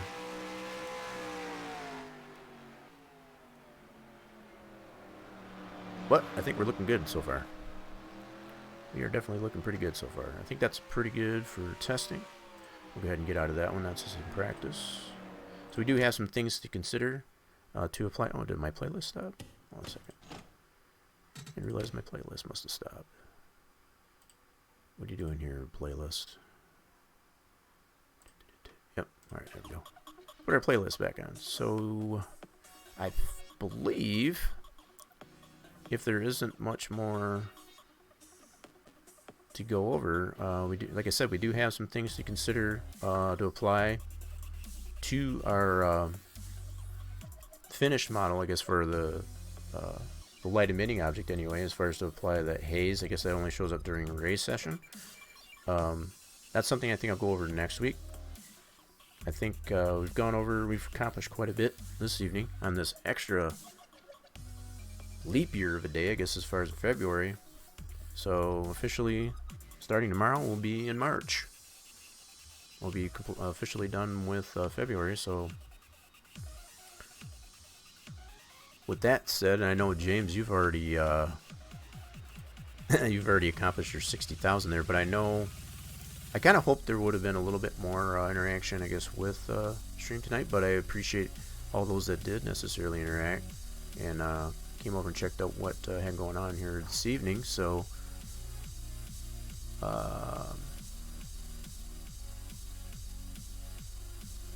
just thinking of what else. Just checking all the social medias, making sure I got everything out there, just to make sure that everybody knows that we're out here. And it does seem to be the case. I think everybody else is just streaming. As I'm looking at this here, most anybody else I would consider to probably show up is necessarily streaming themselves, and that's the nature of this business anymore. So yeah, I'm gonna bring this over here. I'm just gonna close some things up here. Got some insight, I guess, for next weekend. Like I said, sound like a broken record again, but yeah, we do have some things to consider, I guess, as far as what we want to apply for next week. As far as just to elaborate even further, we got to create that that light pole B, as far as to add the length, I guess, to that object, to fix that up. So I'll save that for next week, as well as that aspect for the haze that shows up during the. So yeah, just continuing that process of creating our light emitting objects, both for a night track and a day track. So with all that being said, I hope everybody had a good time and enjoy the rest of your leap day, as far as this last day of February, and hope to see you all again next time. Feel free to get your last shot slots and risks, and if I haven't already, if the bot hasn't showed that, I'm going to make sure that everybody knows about the socials. Yeah, all the social links, I guess, as far as the Discord, Twitter, and the Spline Design Studios Facebook group page to check out everything that's going on off stream. In the background, we do post on there on a regular basis to make sure everybody knows what's going on in between each stream. Feel free to also hit the follow button on the channel to get the notifications for when the stream goes live, on top of checking out those social media. So I did. Again, thank everybody for stopping by here. Hope to see you again next time. Bye for now.